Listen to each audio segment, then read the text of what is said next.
What happens when a man who's sworn never to love again meets a woman who refuses to give up on him? Ethan Cole stood at his wife's grave one last time before making a promise that would haunt him for years. He would never let anyone close enough to destroy him again. But fate had other plans. When Lena Brooks walked into his life with nothing but a gentle smile and scattered papers in a hallway, she didn't know she was about to challenge everything he believed about love, loss, and the courage it takes to live again.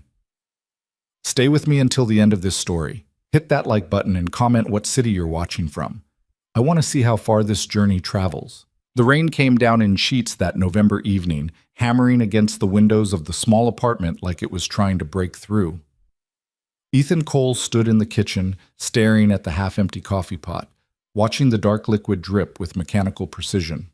Drip, drip, drip. Everything in his life had become mechanical, predictable, safe, empty. "Daddy?" The small voice cut through his thoughts. He turned to see Maya standing in the doorway, clutching her worn, stuffed rabbit, the one with the missing eye that she refused to let him replace. She was 6 years old, with her mother's eyes, bright, curious, alive in ways that sometimes hurt him to look at. "What's wrong, sweetheart?" He crouched down to her level, forcing warmth into his voice that didn't quite reach his chest. "I had the dream again." Her lower lip trembled. "About Mommy." Ethan's jaw tightened. 3 years. It had been 3 years since the funeral, and still, the dreams came. For both of them. He pulled Maya into his arms, breathing in the scent of her strawberry shampoo, feeling the fragile weight of her against his shoulder. "It's okay," he whispered, the lie tasting bitter on his tongue. "It's just a dream. Mommy's in a good place now." Maya nodded against his chest, but he could feel her tears soaking through his shirt. He carried her back to her room, tucked her in, and sat on the edge of her bed until her breathing evened out into sleep. Then he returned to the kitchen, poured himself a glass of whiskey he didn't drink, and stared out the window at the city lights blurring through the rain. This was his life now. Had been for 3 years. Work at the architectural firm downtown, come home, make dinner, help with homework, bedtime stories, silence. Repeat. The walls he'd built around his heart were fortress thick, and he preferred it that way. Safe, controlled, numb. The next morning arrived with the mechanical precision of every other morning. Ethan woke at 5:30 a.m., went for his run through the empty streets, showered, made breakfast, scrambled eggs and toast, nothing fancy, got Maya ready for school, and headed to the office. His colleagues had stopped asking about his personal life years ago. The secretaries no longer tried to set him up with their single friends. Even his boss, Marcus, had given up on inviting him to the Friday happy hours. "You're a ghost, Cole," Marcus had told him once, after a few too many beers. "You're here, but you're not really here. You know that, right?" Ethan hadn't argued. What was there to say? Marcus was right. The Riverside Tower where Ethan lived was one of those upscale apartment buildings that tried too hard to be luxurious. Marble lobby, doorman in a pressed uniform, elevator music that made you want to tear your ears off. He'd moved there after selling the house he'd shared with Rebecca. Too many memories in that house. Too many ghosts. He was rushing through the lobby one Tuesday evening, arms full of project files and Maya's forgotten lunchbox from that morning when it happened. The elevator doors were closing. He lunged forward, jamming his shoulder between them to trigger the sensor. The doors jerked back open, and that's when everything went wrong. His grip slipped. Files scattered across the elevator floor like a paper explosion. Blueprints, contracts, sketches, all mixing together in a chaotic mess. "Damn it," he muttered, dropping to his knees. "Here, let me help. Let me—" The voice was warm, feminine, with a slight rasp that suggested either too much coffee or not enough sleep. Ethan looked up. She was kneeling across from him, already gathering papers with efficient movements. Dark hair pulled back in a loose ponytail, sharp cheekbones, eyes the color of aged whiskey. She wore jeans and a cashmere sweater that probably cost more than his monthly rent, but she didn't carry herself like someone who cared about money. There was an ease to her, a groundedness that felt unusual in this building full of executives and trust fund kids. "Thanks," Ethan managed, reaching for the blueprints she'd collected. "No problem." She handed them over and their fingers brushed. Just for a second. Just enough for him to notice the absence of a wedding ring, just enough for something in his chest to tighten uncomfortably. I'm Lena, just moved into 14B last week. Ethan, 12A. He stood, files now secure against his chest like armor. Welcome to the building. The elevator doors started to close again. Lena stuck her hand out, stopping them. You getting in, or you prefer taking the stairs with all that? She smiled, and there was something in that smile, not pity, not flirtation, just genuine friendliness, that made him wary. He stepped into the elevator. She pressed 14. The doors closed, sealing them in that small space with its terrible music and fluorescent lighting. Long day? She asked, nodding at the files. Every day is long. The words came out harsher than he intended. If she was offended, she didn't show it. I hear that. I run a tech company, and sometimes I think the days are designed to never actually end, like some kind of corporate purgatory. Despite himself, Ethan's lips twitched. Almost a smile. Almost. What kind of tech company? Data analytics and AI integration for healthcare systems. Boring stuff, really. We help hospitals predict patient outcomes, optimize resource allocation, that kind of thing. She said it casually, like she wasn't describing what had to be a multi-million-dollar operation. What about you? Those look like architectural plans. They are. I design commercial buildings, also boring stuff. I doubt that. The elevator chimed at the 12th floor. I think creating spaces where people live and work is probably one of the most important things anyone can do. You're literally shaping how people experience their world. The doors opened. Ethan stood there for a moment, caught off guard by the observation. No one had ever put it that way before. Thanks for the help with the files, he said finally, stepping out. Anytime, neighbor. The doors closed, and she was gone. Ethan walked to his apartment, unlocked the door, and found Maya at the kitchen table with Mrs. Chen, the elderly woman from 12C who watched her after school. Daddy! Maya launched herself at him, and he caught her, lifting her up despite the files still balanced in one arm. Hey, princess, how was school? We learned about volcanoes. Did you know they're just mountains that are angry? Mrs. Chen chuckled, gathering her knitting. That's what her teacher said, apparently. An angry mountain. I told her that's one way to look at it. Ethan set Maya down and thanked Mrs. Chen, pressing $40 into her hand despite her protests. After she left, he made dinner, spaghetti with marinara sauce from a jar, nothing fancy, and listened to Maya talk about volcanoes and her best friend Sophie and how her teacher said they might get a class pet. This was his world. Small, safe, predictable, and he intended to keep it that way. But over the next week, he kept running into Lena. At the mailboxes, in the lobby, at the coffee shop on the corner where he grabbed his morning espresso.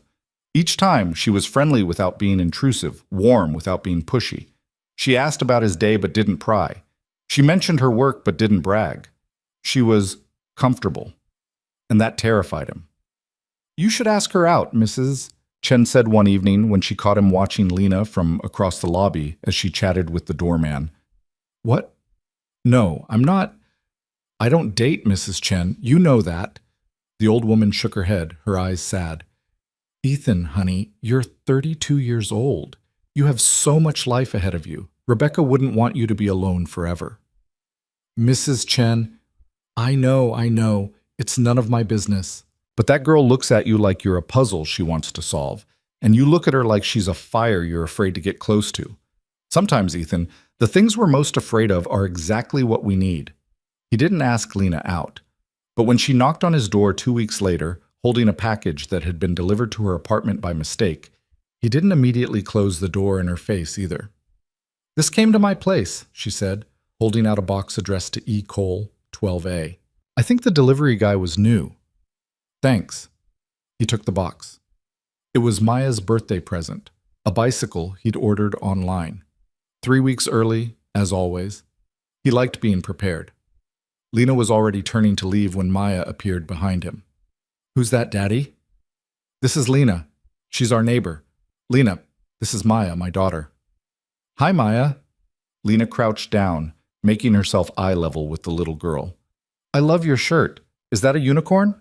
Maya looked down at her purple unicorn t-shirt and nodded shyly. Her name is Sparkles. Sparkles is an excellent name for a unicorn. Lena smiled, and it was so genuine, so unforced, that even Maya, who had been wary of strangers since Rebecca died, smiled back. "Do you like unicorns?" Maya asked. "I do. When I was your age, I had a whole collection of unicorn toys. My favorite was a stuffed one named Princess Rainbow Shine." Maya giggled. "That's a long name." It was a very fancy unicorn. She required a fancy name. Lena stood, meeting Ethan's eyes. There was something in her gaze, an understanding maybe, or a question she wasn't asking out loud. "I should let you guys get back to your evening." "Wait," Maya said suddenly. "Do you want to have dinner with us? We're making tacos." Ethan's stomach dropped. "Maya, I'm sure Lena has—" "I love tacos," Lena said, but she was looking at Ethan, waiting for permission. He should say no. He should make an excuse. He should protect the walls he'd spent 3 years building. But Maya was looking up at him with those bright, hopeful eyes, and he hadn't seen her this excited about anything in months. "It's just tacos," he heard himself say. "Nothing fancy." "Fancy is overrated," Lena replied. "And that's how it started, not with romance or grand gestures, but with ground beef, hard taco shells, shredded cheese, and a 6-year-old girl who asked 1,000 questions about whether unicorns could really fly and if Princess Rainbow Shine ever went on adventures.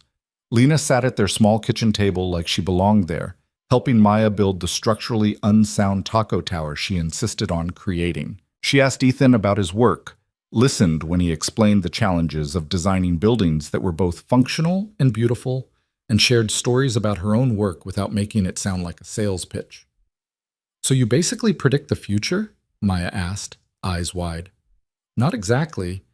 We look at patterns in data and make educated guesses about what might happen. Like, if I told you that every time it rains, people buy more umbrellas, you could guess that the next time it rains, umbrella sales would probably go up. That's kind of what we do, just with hospital stuff instead of umbrellas." "That's so cool. Daddy, did you hear that? She predicts the future." "I heard, Princess." Ethan couldn't help the small smile that tugged at his lips. It felt foreign, that smile, like a muscle he'd forgotten how to use. After dinner, Maya insisted on showing Lena her room, and Ethan found himself standing in the doorway, watching as this stranger, this woman he'd known for barely 3 weeks, sat cross-legged on his daughter's floor, admiring drawings and listening to explanations about each stuffed animal's backstory. "That's Mr. Whiskers. He's very old and very wise. And that's Bella. She's a princess, but also a warrior. And that's—" Maya's voice dropped to a whisper, and she picked up the one-eyed rabbit. "That's Hopper. Mommy gave him to me." The room went quiet. Ethan felt his chest tighten, waiting for the inevitable awkwardness, the pity, the careful change of subject. But Lena just nodded seriously. "He must be very special then." "He is. He protects me from bad dreams." Maya clutched the rabbit tighter. "Do you have someone who protects you from bad dreams?" Lena was quiet for a moment. When she spoke, her voice was soft. "I used to, but now I think I have to protect myself. That's part of growing up, I guess. Learning to be brave even when you're scared." Maya considered this, then nodded solemnly. "Daddy says that too. He says Mommy would want us to be brave." Ethan's throat was tight. He cleared it, too loud in the small room.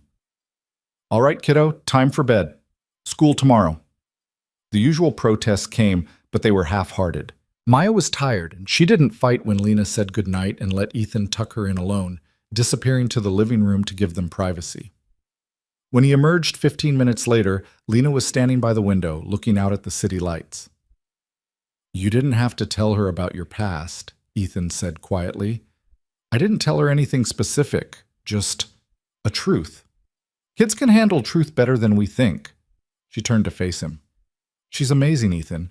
You're doing a great job with her. I'm doing the best I can. That's all any of us can do." She moved toward the door, and he didn't stop her. "Thanks for dinner, and for letting me crash your evening. Maya invited you." "But you said yes. That counts." She paused at the door, hand on the knob. "I know we don't really know each other, but if you ever need anything, a cup of sugar, someone to watch Maya in an emergency, someone to talk to, I'm just 2 floors up." "Why?" The question came out sharper than he intended. "Why are you being so nice?"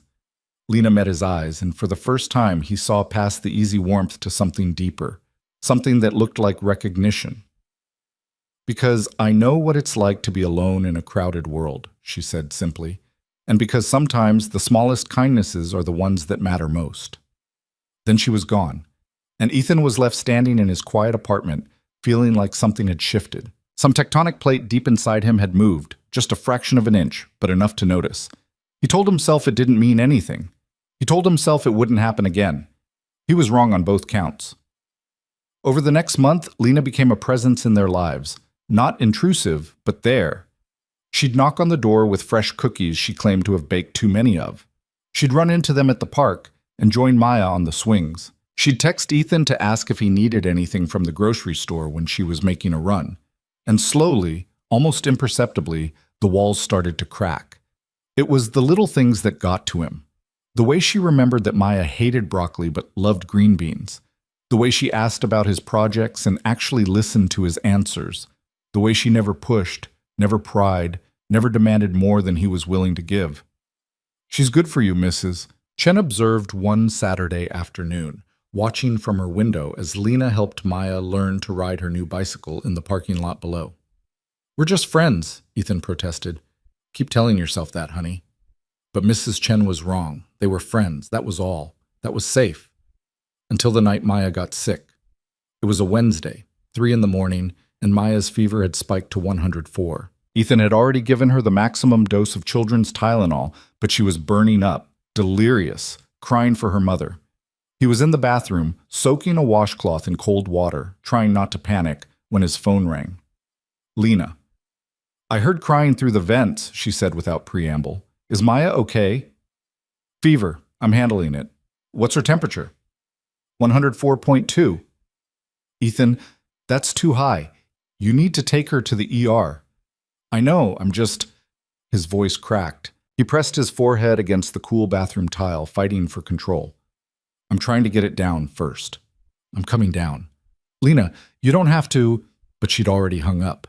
2 minutes later, she was at his door in sweatpants and an oversized t-shirt, no makeup, hair in a messy bun. She took one look at his face and put her hand on his arm. "It's okay. We'll get through this. Where is she?"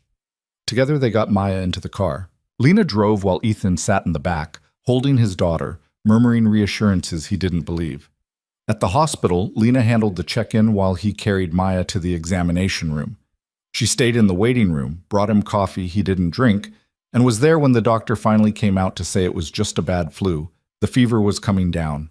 Maya would be fine. The relief hit him like a physical blow. He sat down hard in one of the uncomfortable plastic chairs, put his head in his hands, and tried not to fall apart. Lena sat beside him, not touching, just present. When he finally looked up, her eyes were understanding. "Thank you," he managed. "You don't have to thank me." "I do.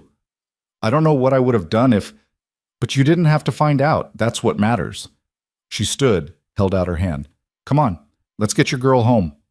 They took Maya back to the apartment at dawn. The little girl was sleeping peacefully now, the fever broken. The crisis passed. Ethan carried her to her room, tucked her in, and stood there for a long moment, just watching her breathe. When he came back to the living room, Lena was making coffee in his kitchen like she'd done it 1,000 times. "You should get some sleep," she said, handing him a mug. "I won't be able to." He took a sip. Perfect. 2 sugars, splash of cream. How did she know? "My mind's too wired." "Then we'll wait for the sun together." And they did. They sat on his couch as the sky outside shifted from black to gray to gold, and for the first time in 3 years, Ethan talked. Really talked. He told her about Rebecca, how they'd met in college, how she'd been the brave one, the adventurous one, the one who pushed him to take risks, how they'd built a life together, bought the house, planned for children, how Maya had been the greatest joy of both their lives, and he told her about the day everything ended. "It started with headaches," he said, staring into his coffee. "Rebecca kept saying it was stress, that she just needed to sleep more. But they got worse. She'd forget things. Little things at first, then bigger things.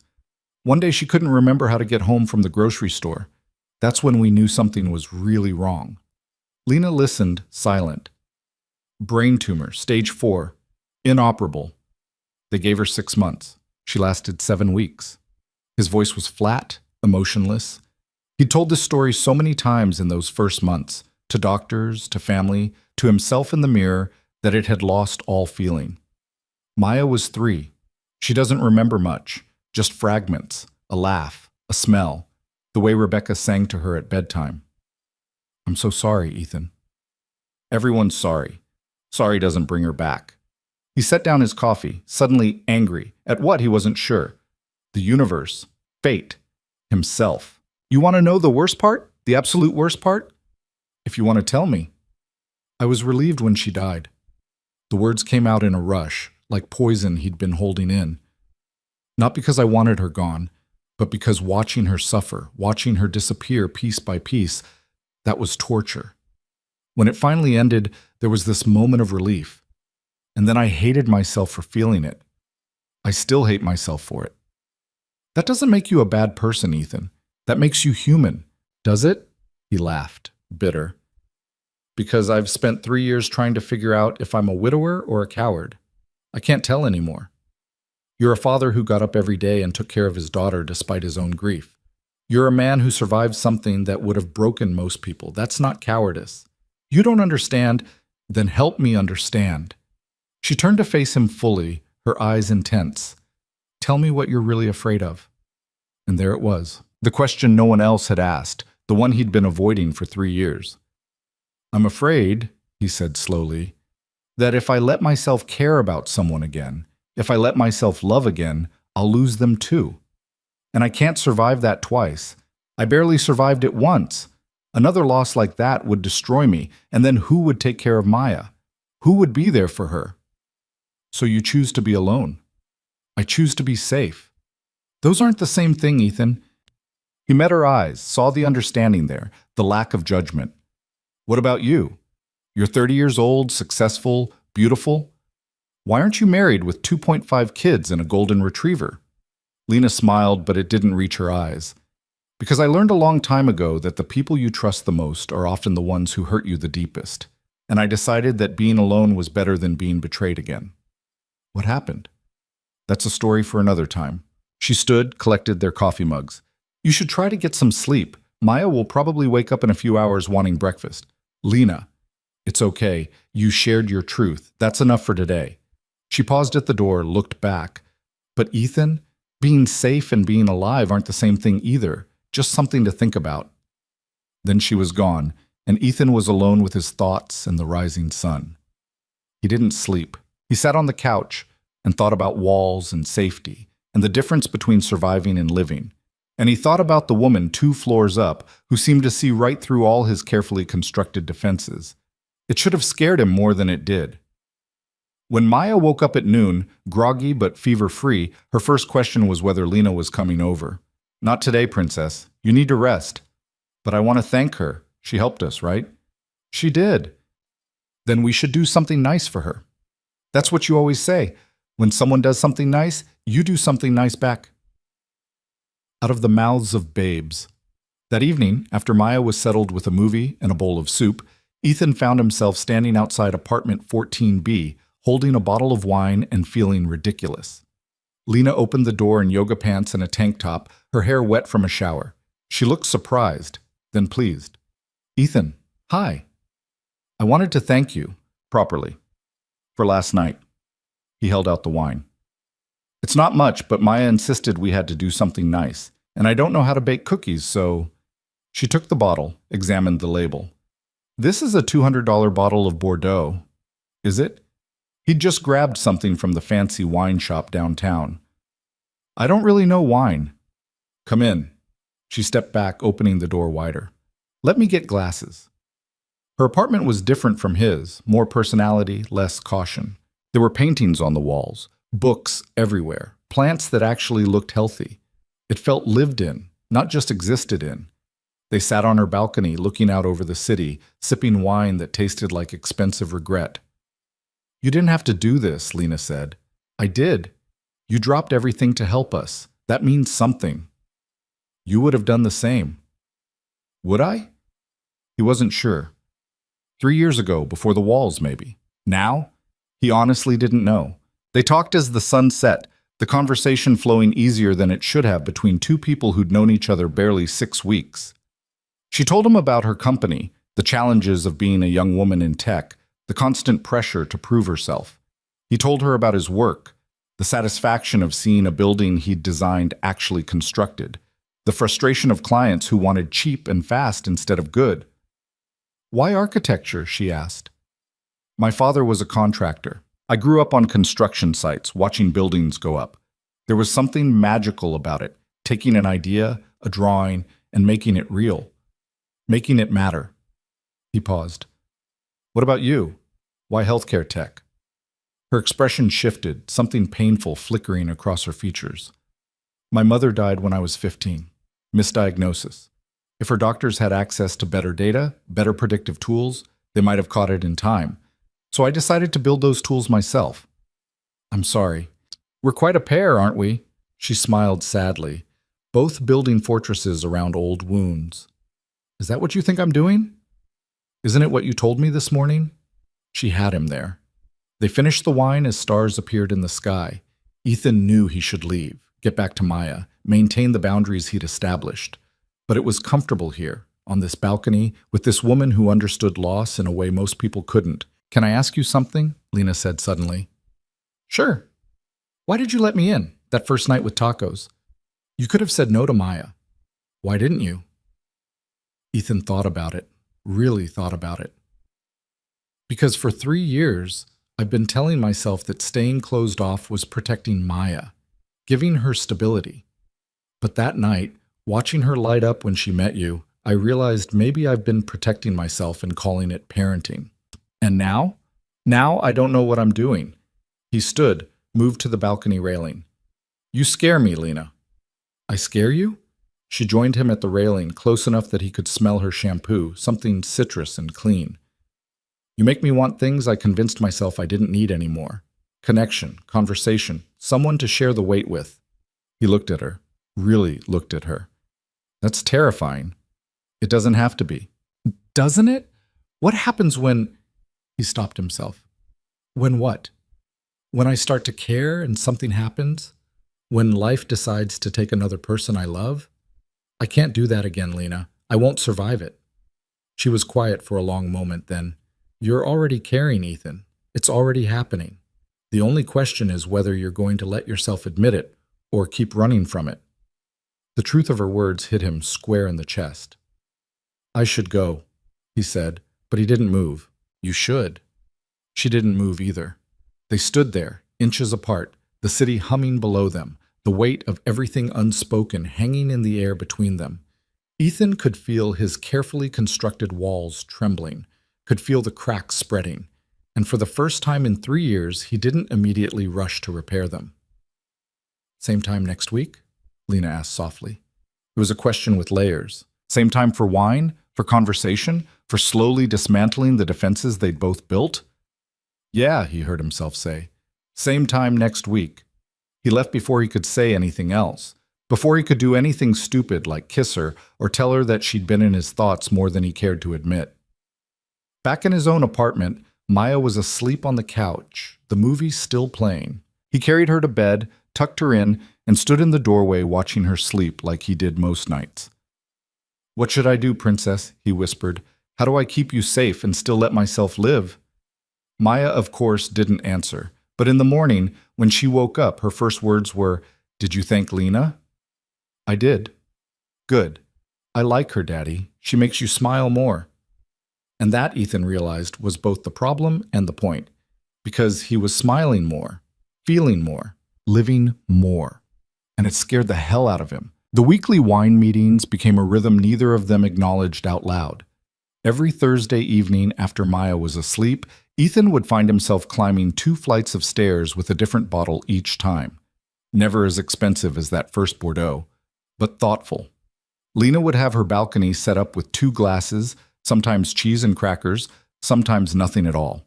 They'd talk about everything and nothing, dancing around the truth that was becoming harder to ignore with each passing week.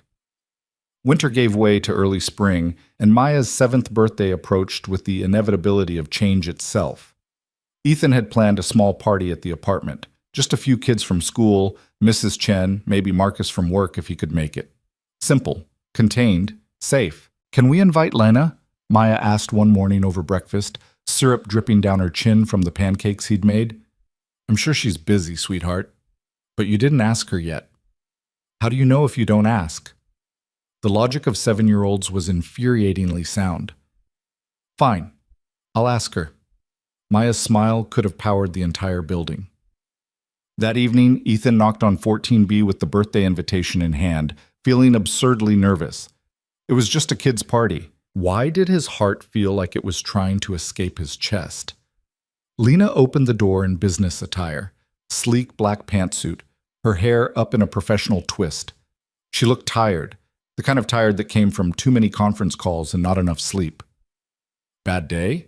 He asked instead of hello. Investors are breathing down my neck about the quarterly projections.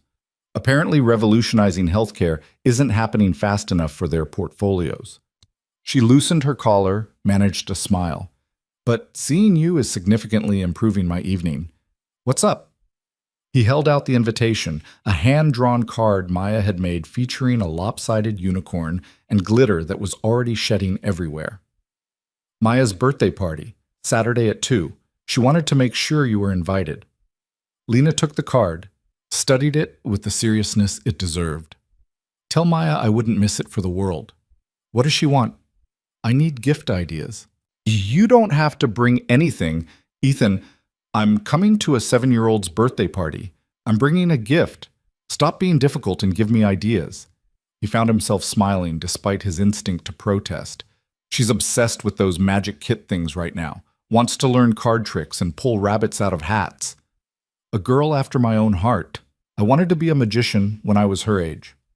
What happened? Turns out tech entrepreneurship is just a different kind of magic, making money appear out of data and code. She leaned against the doorframe, and he noticed the shadows under her eyes were darker than usual. You okay? You look like you haven't slept in days. I could say the same about you. Touché. She glanced back into her apartment, then at him. Want to come in? I was about to order Thai food and pretend to work on my laptop while actually watching terrible reality TV. You're welcome to join in the deception. It was Thursday, their usual night.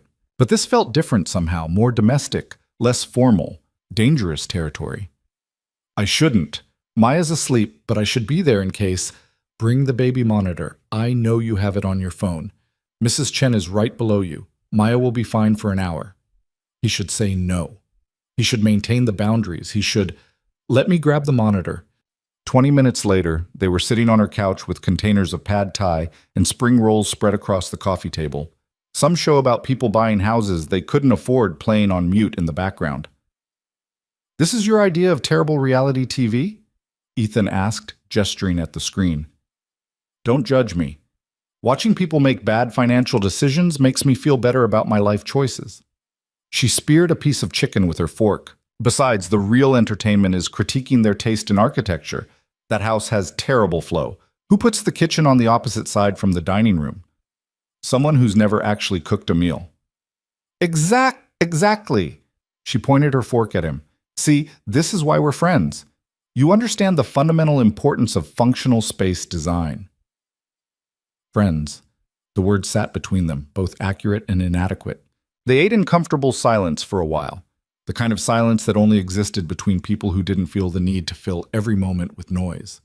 Ethan found himself relaxing in a way he rarely did, shoulders dropping, jaw unclenching, the constant vigilance that defined his existence easing just a fraction. Can I ask you something? Lena said suddenly. You're going to anyway. Fair point. She set down her food, turned to face him. What was she like? Rebecca. Not the illness part, not the ending. Just her. Who was she when she was just living? Most people avoided talking about Rebecca. They treated her like a ghost that shouldn't be summoned, a wound that shouldn't be touched. But Lena was asking him to remember her as a person, not a tragedy. She was loud, Ethan said, surprising himself with the immediacy of the answer. God, she was loud. She sang in the shower, off-key, every morning. She laughed at her own jokes before she could finish telling them. She couldn't whisper to save her life. We got kicked out of 3 different movie theaters because she kept making commentary. She sounds wonderful. She was. She was also stubborn as hell. We had this argument once about whether it was for all intents and purposes or for all intensive purposes. She insisted it was the second one. I showed her the dictionary. She still wouldn't admit she was wrong. He smiled at the memory, and it hurt less than it used to. She'd sing to Maya every night, made up songs about unicorns and dragons and brave princesses. Maya still asks for those songs sometimes. I don't remember all the words. I bet you remember more than you think. Maybe. He took a drink of water, his throat suddenly tight. She would have liked you. Rebecca. She always said I needed friends who'd call me out on my bullshit. You do that. Someone has to. Lena shifted closer, and he could smell her perfume, something subtle and expensive. You want to know what I think? Not really, but you're going to tell me anyway. I think you're so busy honoring her memory by staying frozen in grief that you've forgotten she'd probably want you to actually live. She held up a hand before he could protest. I'm not saying forget her. I'm not saying replace her. I'm saying maybe the best way to honor someone who loved you is to let yourself be happy again. You don't understand. Then explain it to me. Make me understand why you think suffering is somehow noble. The words came out harsher than he'd intended, but he was tired of defending his choices. Because the day I stop hurting is the day I stop remembering what I lost. And if I forget what I lost, then what was the point of any of it? What was the point of loving her if I can just move on like she never existed? Lena was quiet for a long moment. When she spoke, her voice was gentle but firm. Moving forward isn't the same as moving on, Ethan. And you can carry someone in your heart without letting them anchor you to the past. He wanted to argue. He wanted to tell her she was wrong, that she didn't know what she was talking about. But he couldn't, because somewhere deep down, he knew she was right. What happened to you? He asked instead. You said someone betrayed you. Who? Her expression shuddered, walls coming up that he recognized because they mirrored his own. That's a long story. We've got time. She studied him for a moment as if weighing whether he could handle the truth. Finally, she spoke. His name was David. We met in grad school, both studying computer science at MIT. He was brilliant, charming, ambitious, everything I thought I wanted. We started a company together right out of school, built it from nothing, just 2 kids with laptops and big ideas. What happened? We fell in love. Or I thought we did. Moved in together, talked about marriage, the whole future mapped out. The company was taking off. We'd just landed our first major contract. Everything was perfect. She laughed, bitter.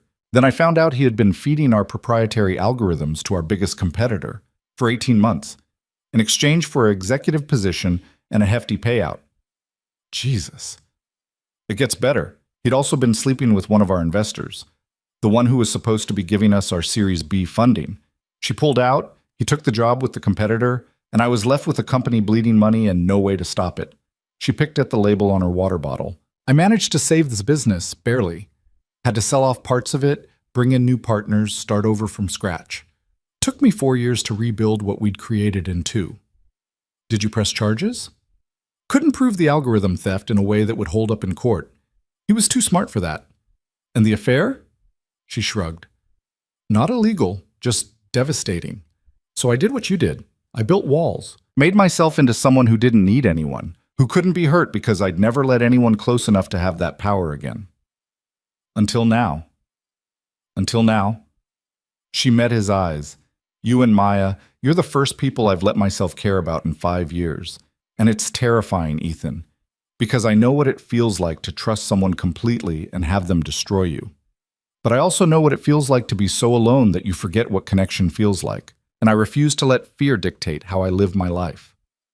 The challenge in her words was clear. She was putting herself out there, being vulnerable, asking him to do the same. I don't know if I can do that, he admitted. I'm not asking you to. Not yet.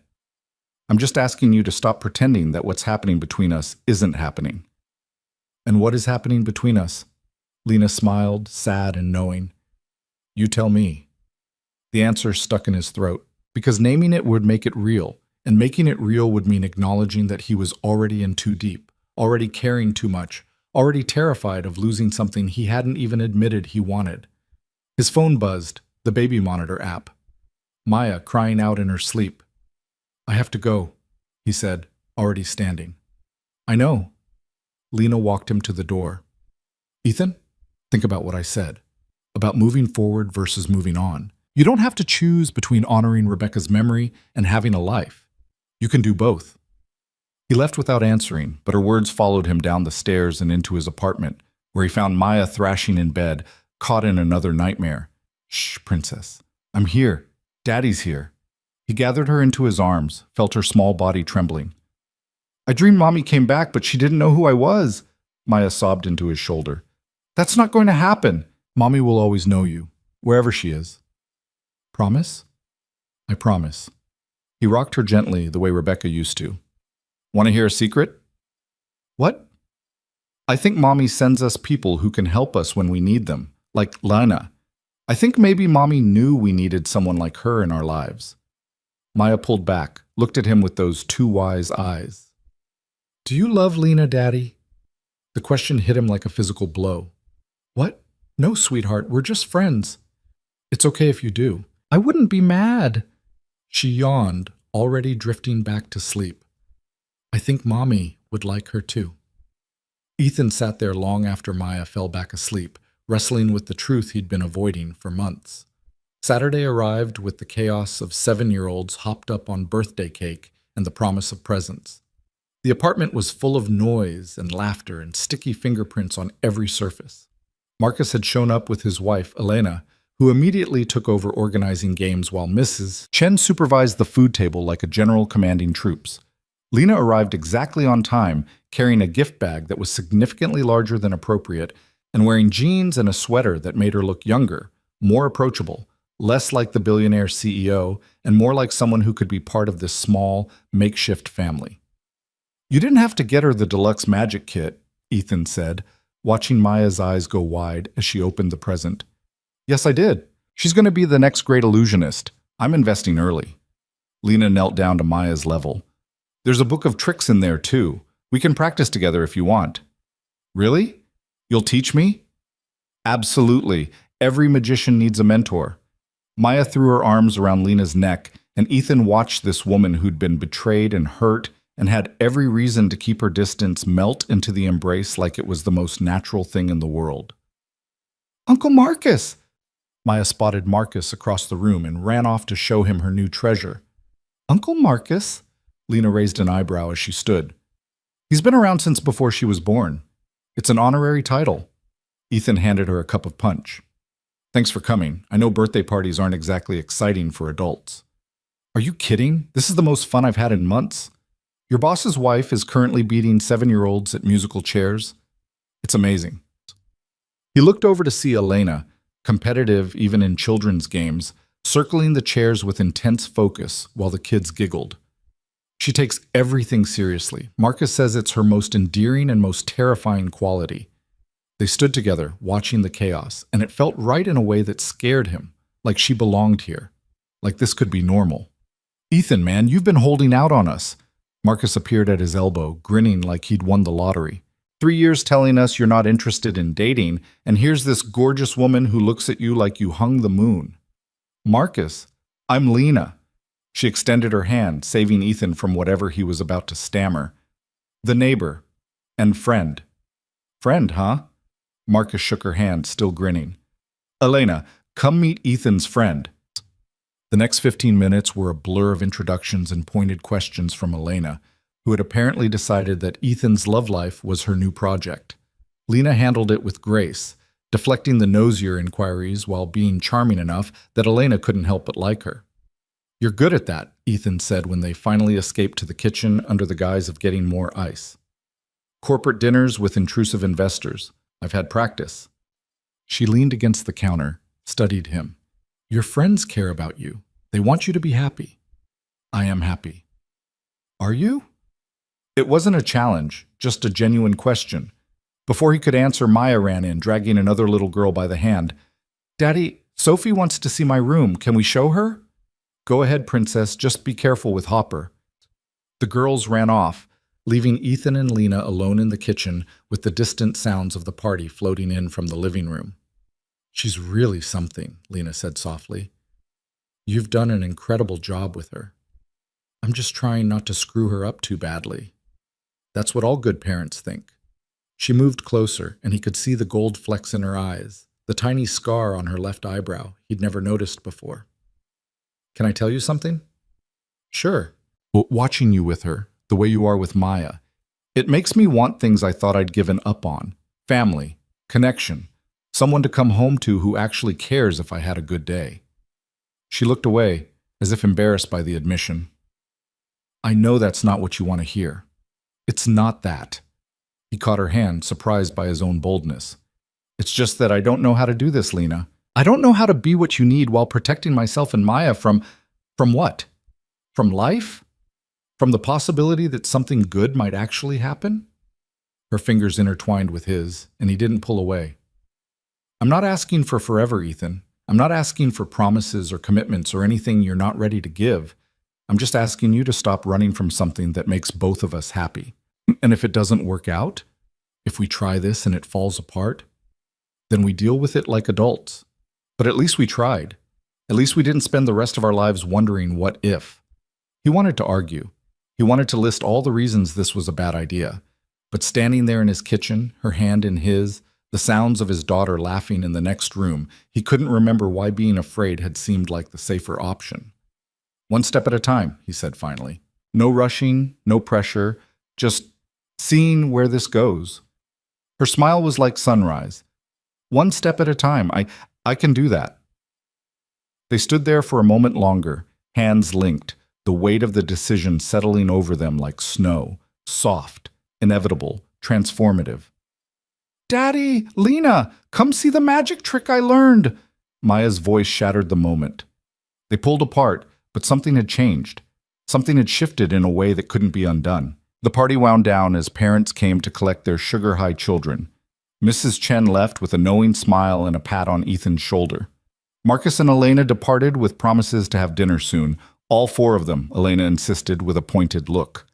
Finally, it was just Ethan, Maya, and Lena, surrounded by wrapping paper and deflated balloons and the debris of celebration.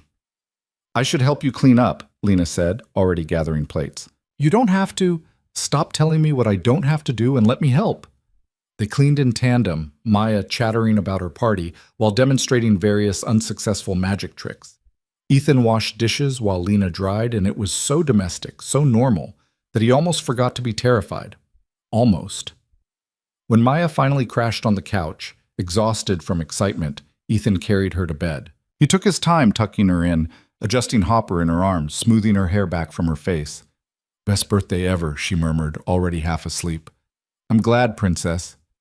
"Daddy, I really like Lena. Do you think she'll keep coming around?" "I think so, if you want her to." "I do. She makes you less sad."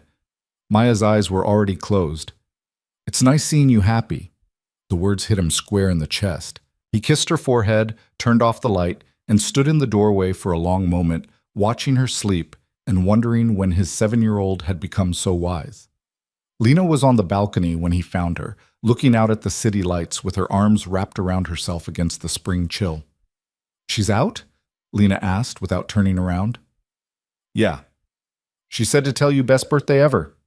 "Good. I'm glad." She glanced back at him. "I should probably head home, let you get some rest. Or you could stay.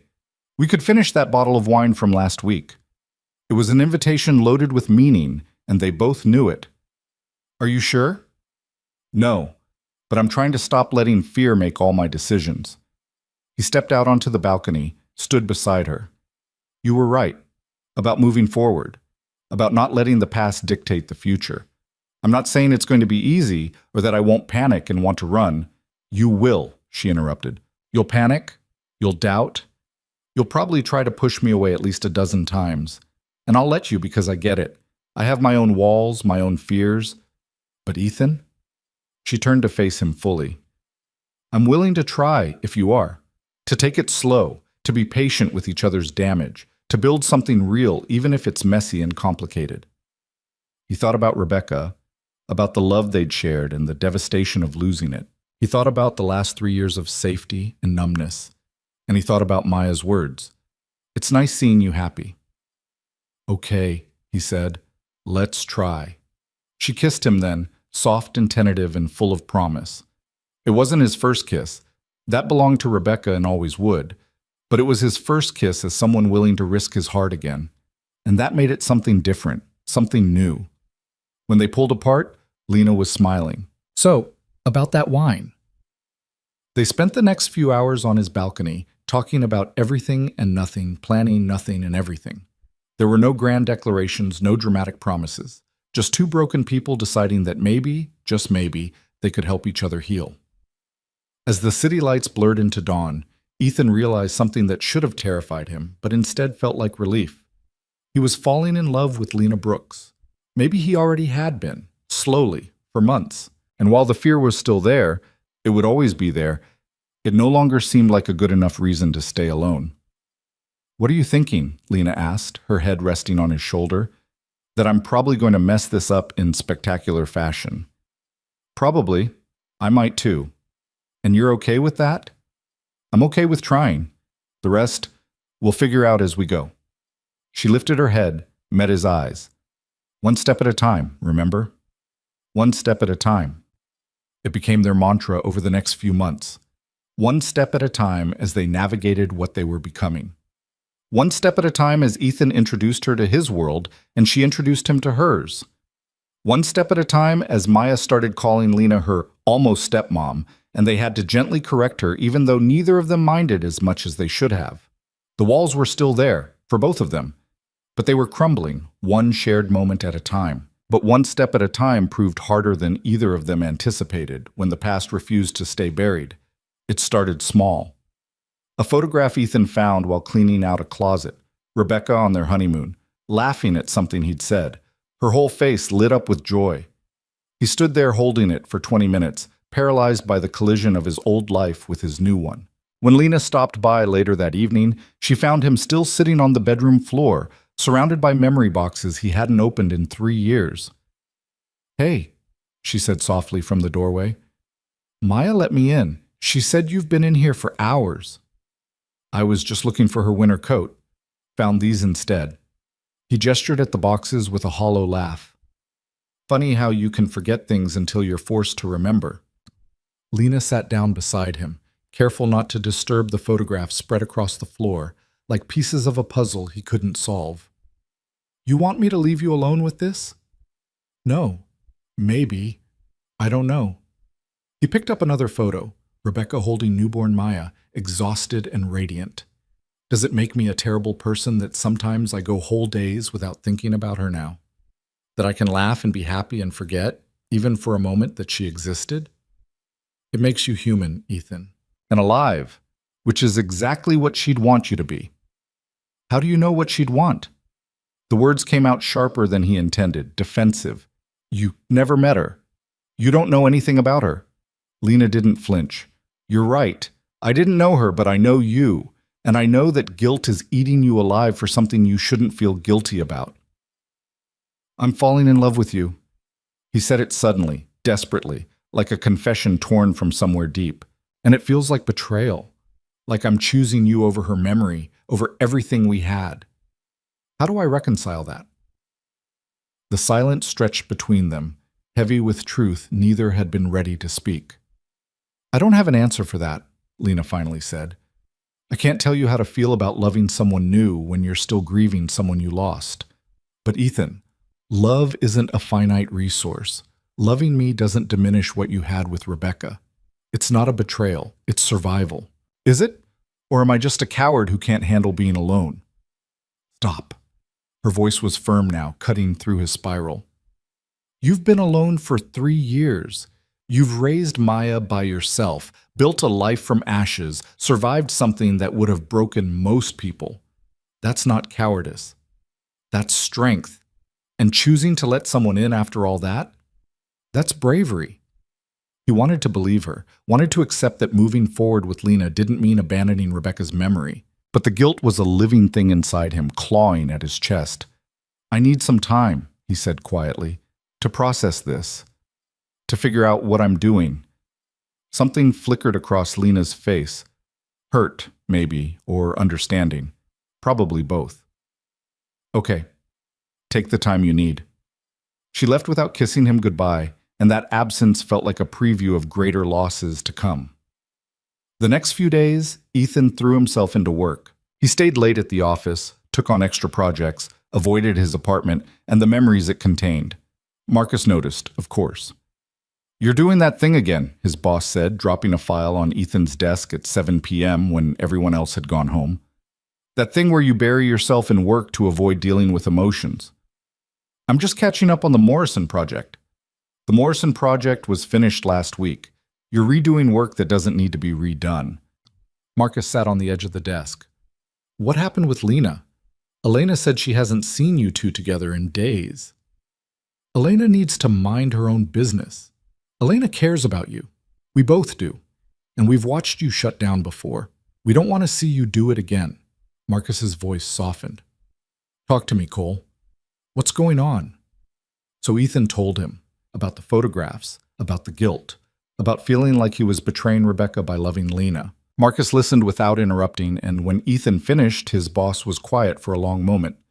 "You know what Rebecca told me at your wedding?" Marcus finally said. "We were both a little drunk, dancing at the reception. She said, 'If anything ever happens to me, promise me you won't let him disappear into himself. Promise me you'll make sure he lives.' I thought she was being dramatic. She was tipsy. It was a wedding. People say stuff. But then she got sick, and I remembered. She knew, Ethan.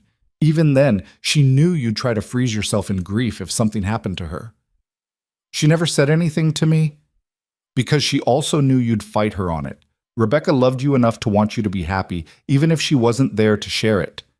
Marcus stood, clapped him on the shoulder. "Don't punish yourself for doing exactly what she hoped you'd do. Don't dishonor her memory by refusing to live." The words haunted Ethan through the sleepless night that followed. He thought about Rebecca, about their wedding day, about the way she'd made him promise to take care of Maya no matter what. She'd been planning for a future she might not be part of, even then, when they were young and in love and thought they had forever. At 3 a.m., he finally texted Lena. "Can we talk?" Her response came immediately, like she'd been awake too. "When?" "Now? I know it's late, but I'll be down in 5 minutes." She appeared at his door in pajamas and a cardigan, her hair loose around her shoulders, concern written across her face. "What's wrong? Is Maya okay?"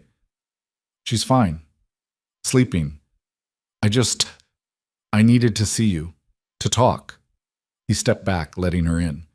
They settled on the couch, the same couch where they'd shared that first bottle of wine, where so many conversations had slowly dismantled his defenses.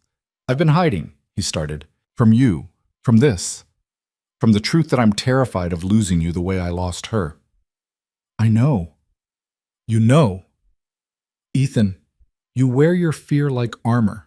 I've known since the beginning that you were scared. I just hoped that eventually you'd trust me enough to be scared with me instead of running from me." He took her hand, threaded his fingers through hers. "I want to tell you about her. Really tell you. Not just the grief and the loss, but who she was, what we had, all of it. Because you deserve to know, and because I need to stop treating my past like it's something shameful." "Okay." Lena settled into the couch, patient and present. "I'm listening." So he told her. Everything. He told her about meeting Rebecca in a college poetry class, how she'd hated the assigned reading and made up dirty limericks instead during lectures, how their first date had been a disaster, food poisoning from bad sushi, both of them sick for 2 days, but they'd laughed through it, how she'd proposed to him, not the other way around, on a Tuesday morning over burnt toast and terrible coffee.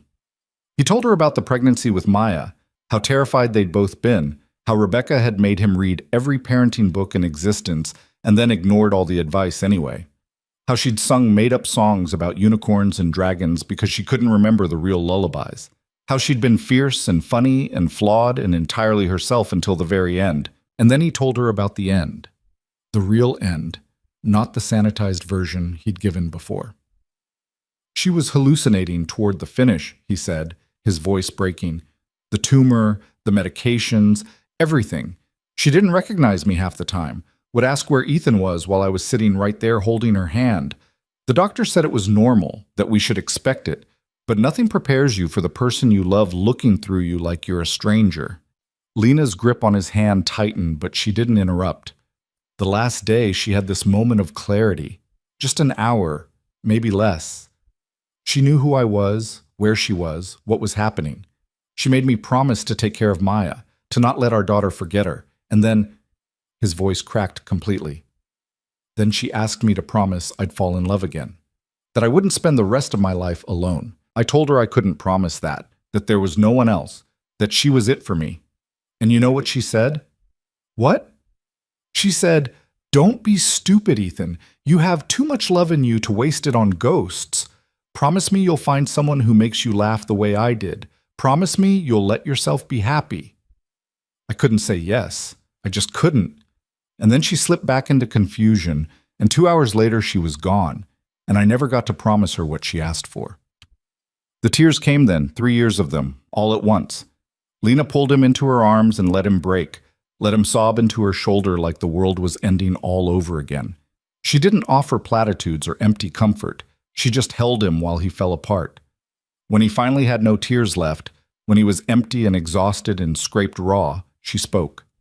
"I think you've been keeping that promise all along," she said quietly, "even when you didn't mean to, even when you were fighting it. You let yourself find someone who makes you laugh, someone who makes you happy.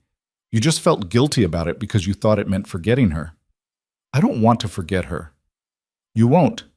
She's part of you, part of Maya. She's in the songs you sing, and the way you make breakfast, and the fact that you can't whisper in movie theaters."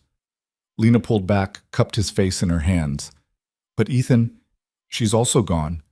And you're still here, you're still alive. And she asked you to really live, not just exist.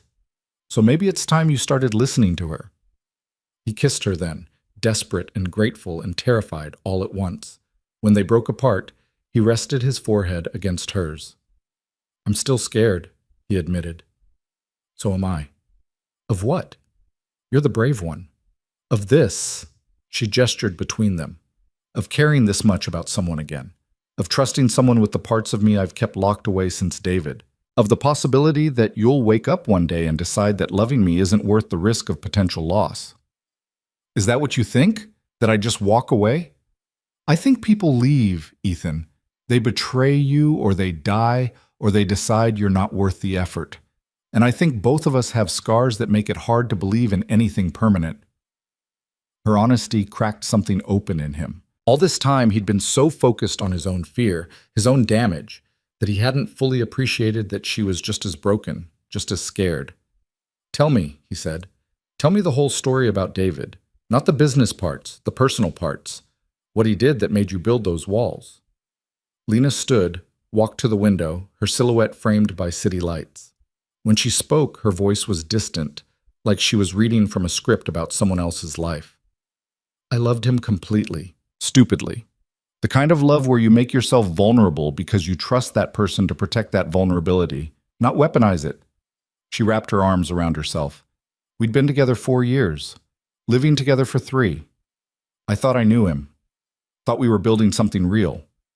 Then one day I came home early from a conference, found him in our bed with Natalie, our investor, the woman I'd trusted with our company's future.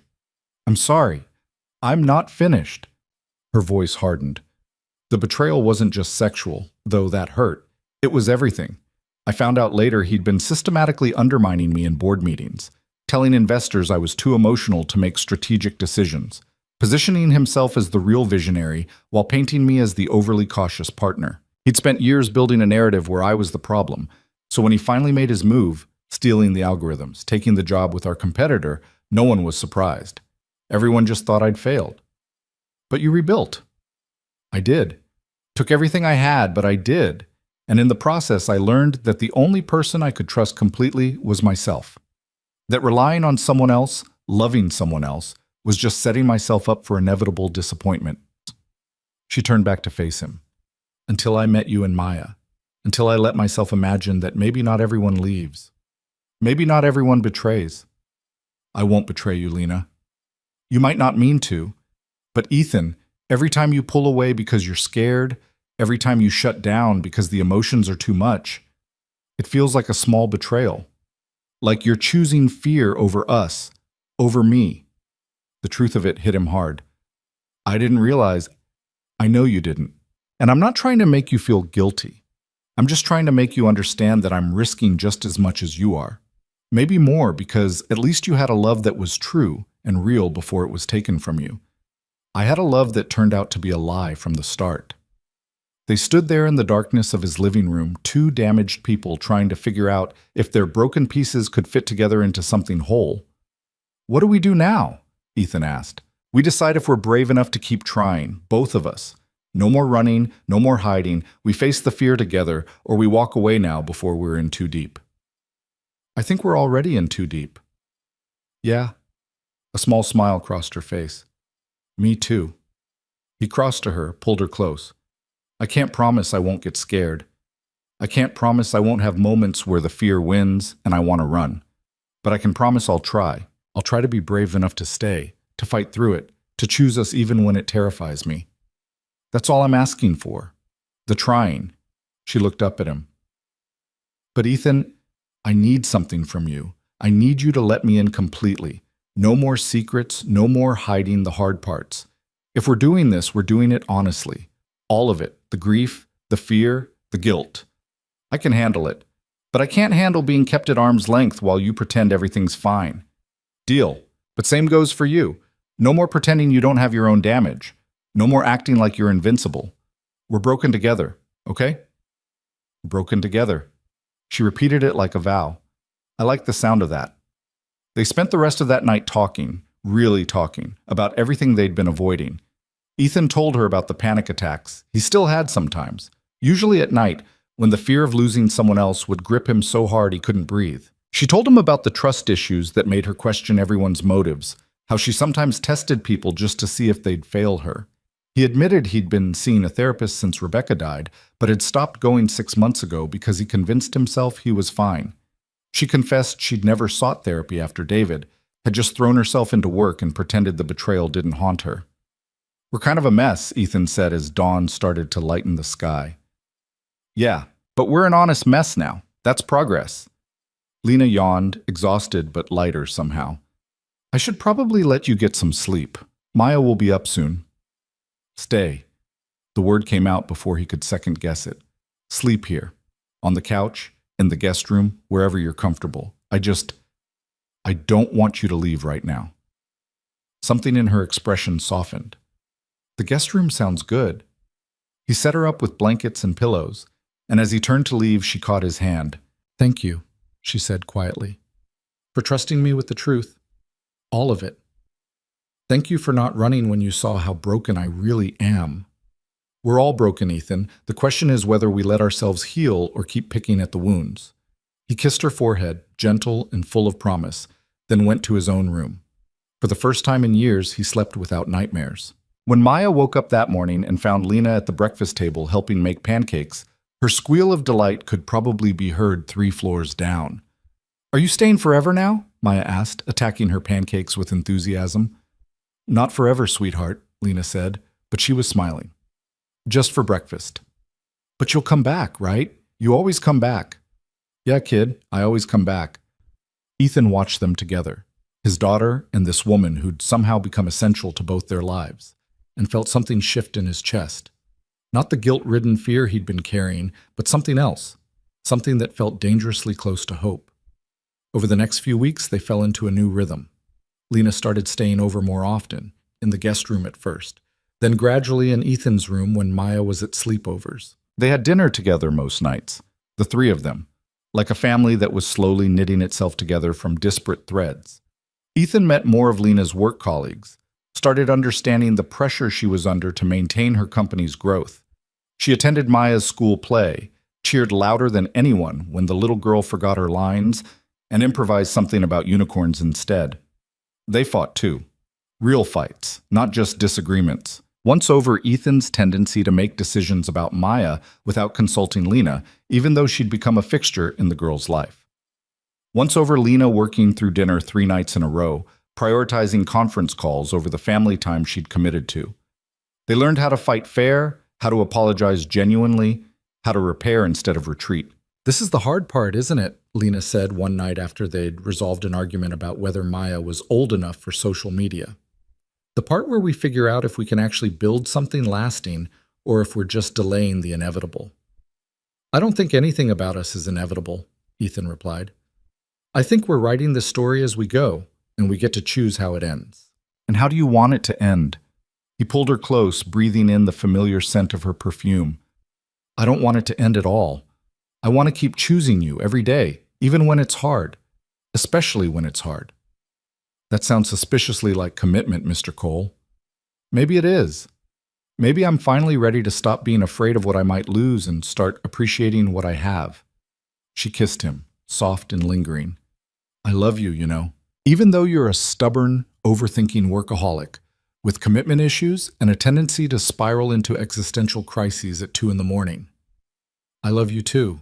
Even though you're a controlling perfectionist who checks her email during movies and thinks sleep is optional.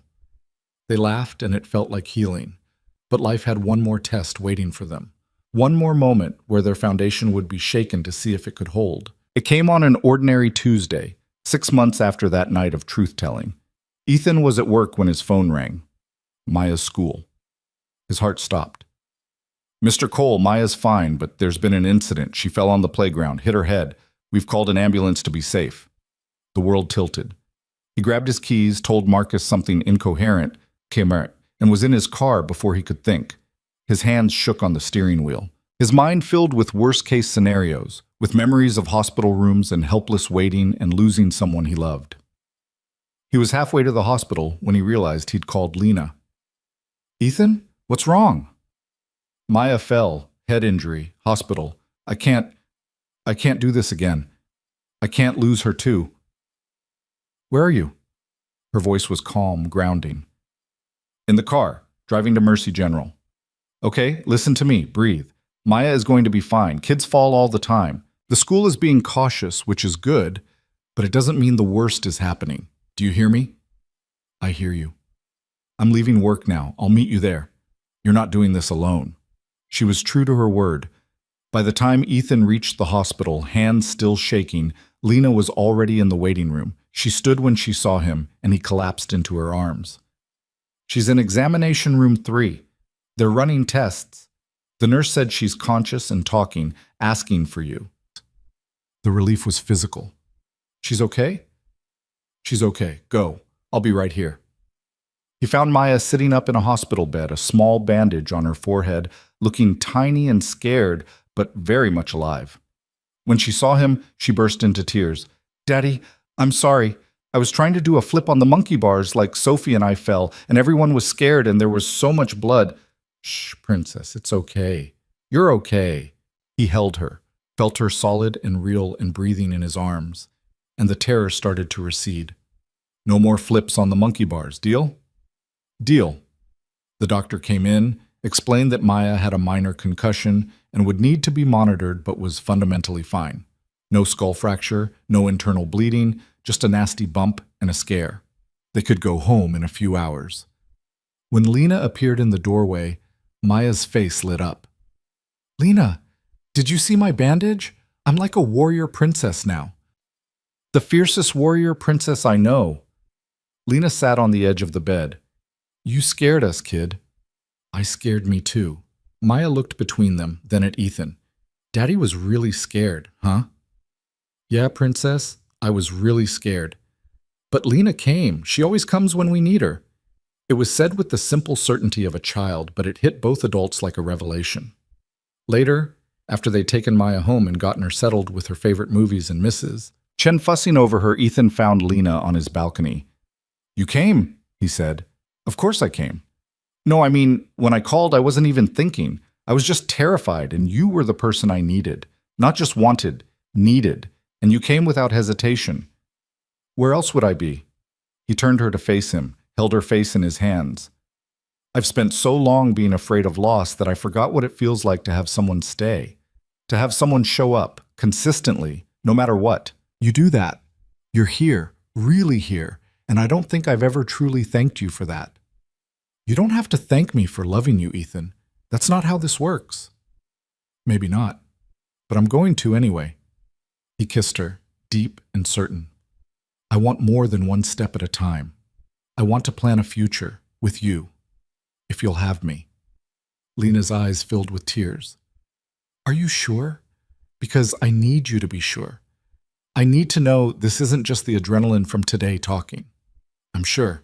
I've been sure for months. I was just too afraid to admit it.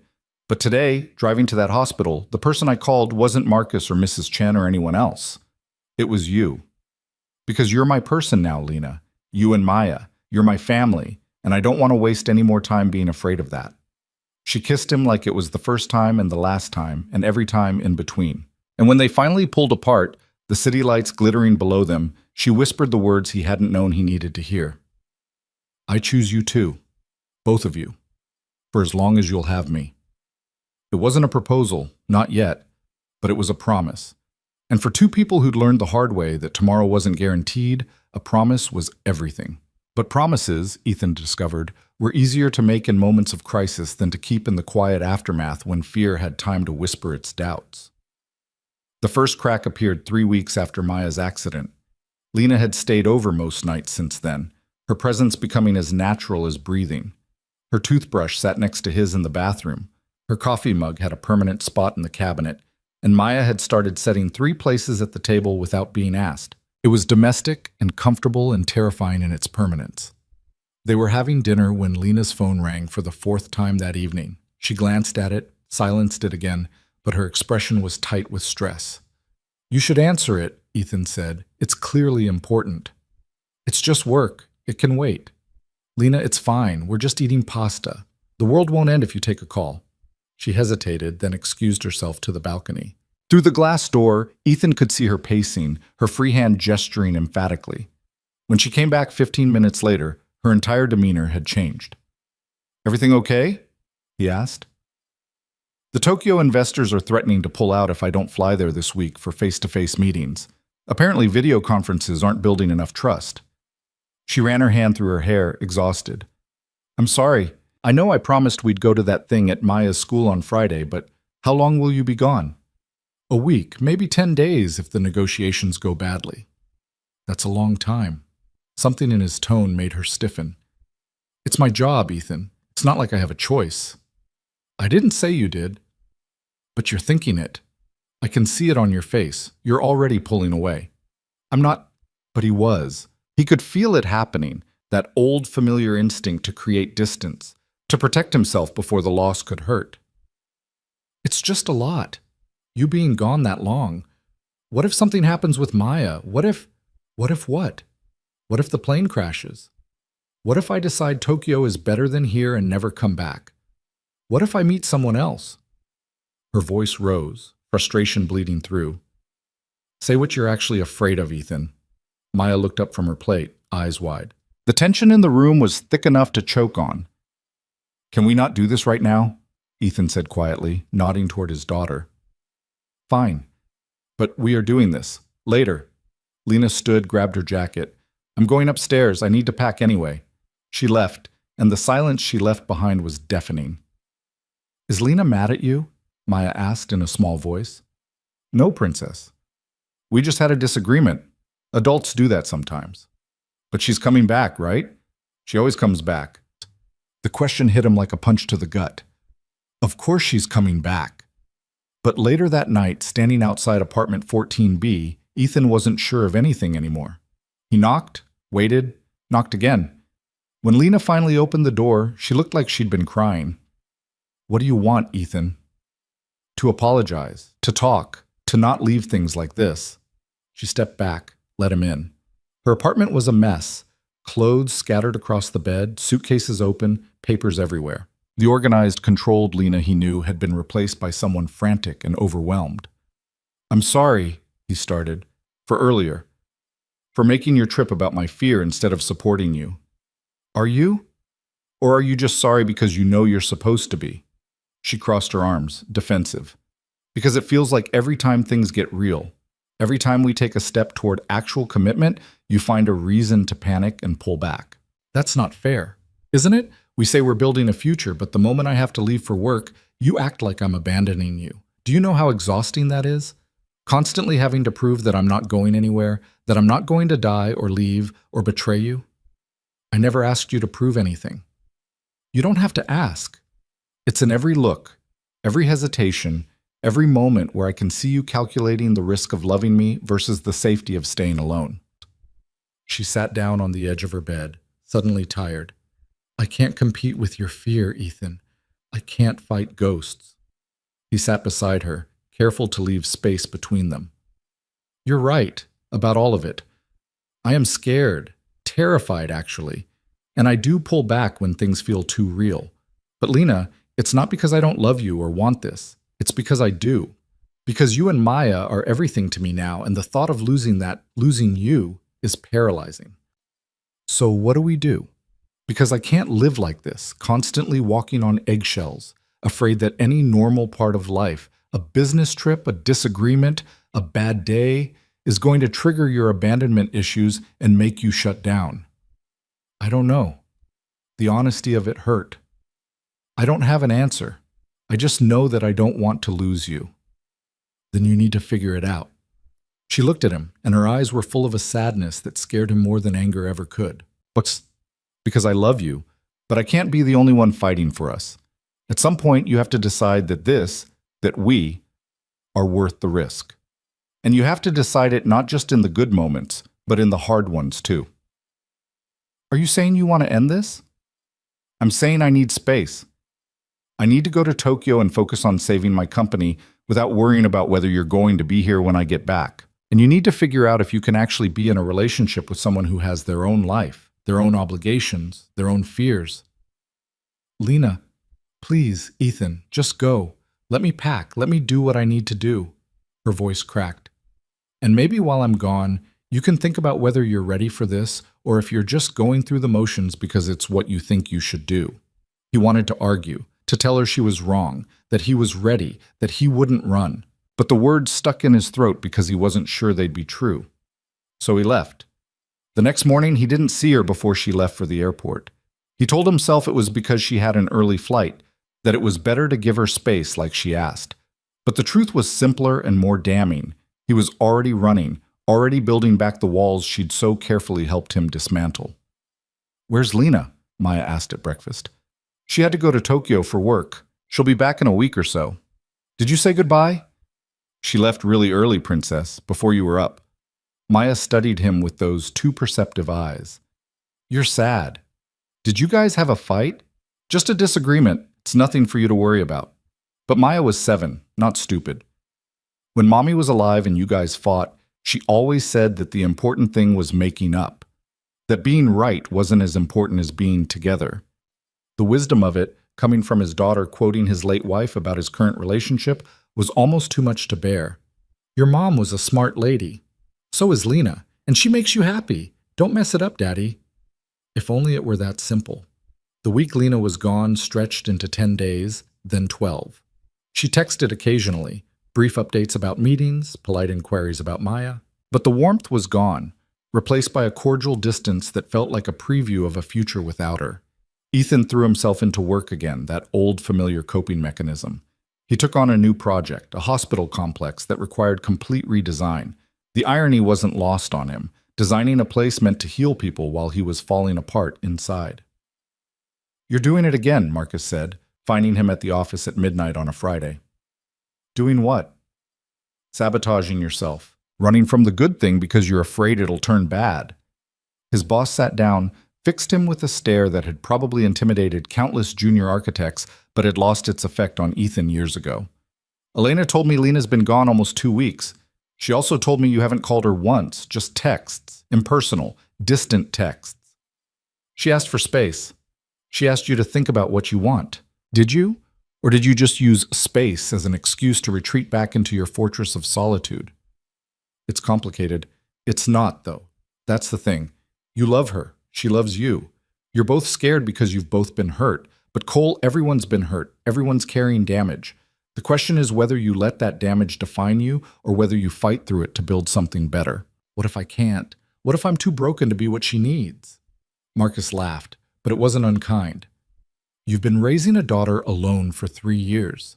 You've built a career, maintained friendships, survived a loss that would have destroyed most people. You're not too broken. You're just too scared to admit you might actually deserve to be happy. The words haunted Ethan through the weekend. He tried to call Lena on Saturday, got her voicemail, left a rambling message he immediately regretted. She didn't call back. Sunday, he drafted a dozen texts and deleted them all. Monday, Maya asked again when Lena was coming home, and he had to admit he didn't know. "You should call her," Mrs. Chen said when she came to watch Maya that evening. "Whatever happened between you two, it's not worth losing her over." How do you know? Because I've known you for 3 years, Ethan Cole, and I've never seen you as alive as you are when she's around. Don't let fear steal that from you. But fear was a powerful thing, and Ethan had let it be his compass for so long that he'd forgotten how to navigate without it. On Tuesday afternoon, 14 days after Lena left, Ethan's phone rang. Her name on the screen made his heart race. "Lena?" "Hey." Her voice sounded tired, distant. "I'm at the airport." "My flight leaves in a few hours. I wanted to let you know I'll be back tonight." "Okay, that's good. Do you need a ride from the airport? I've got a car service, but thank you." The formality of it was killing him. "Lena, can we talk when you get back? Really talk?" "I don't know if there's anything left to say, Ethan." The words hit him like a physical blow. What does that mean? It means I spent 2 weeks in Tokyo thinking about what I want, what I need, what I can live with. And I realized something. She paused, and he could hear airport announcements in the background. "I can't keep fighting for a relationship where I'm the only one willing to take risks. I can't keep proving that I'm not going to leave or die or hurt you. At some point, you have to trust me, or this doesn't work." "I do trust you." "Do you?" "Because you didn't call me once while I was gone.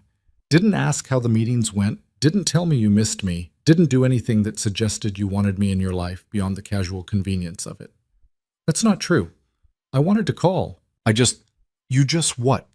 You just decided that protecting yourself was more important than fighting for us? You just assumed I'd come back and everything would be fine without you having to actually try. Lena, please, let me explain. I have to board. We'll talk when I'm back. Maybe. I don't know anymore." She hung up, and Ethan stood there in his office, phone in hand, feeling like he'd just been given a death sentence. Marcus found him still standing there an hour later. "What happened?" "I think I just lost her." "Then get her back." "How? She's right about everything. I did pull away. I did let fear win. I did take the easy path of distance instead of fighting for us." "So stop doing that, right now. Figure out what you need to say and say it. Grand gesture, small gesture, whatever. Just stop running and start fighting."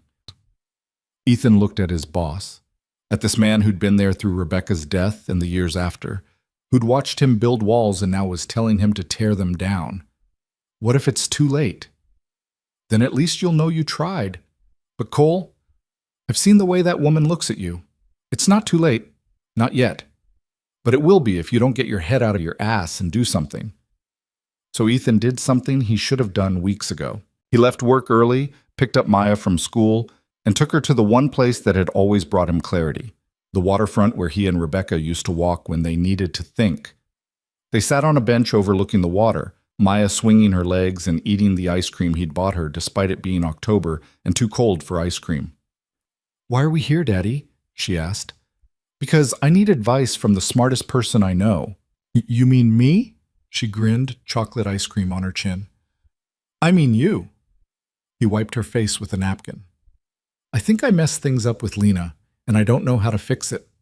Maya was quiet for a moment, thoughtful in that way she got sometimes that reminded him so much of Rebecca, it hurt.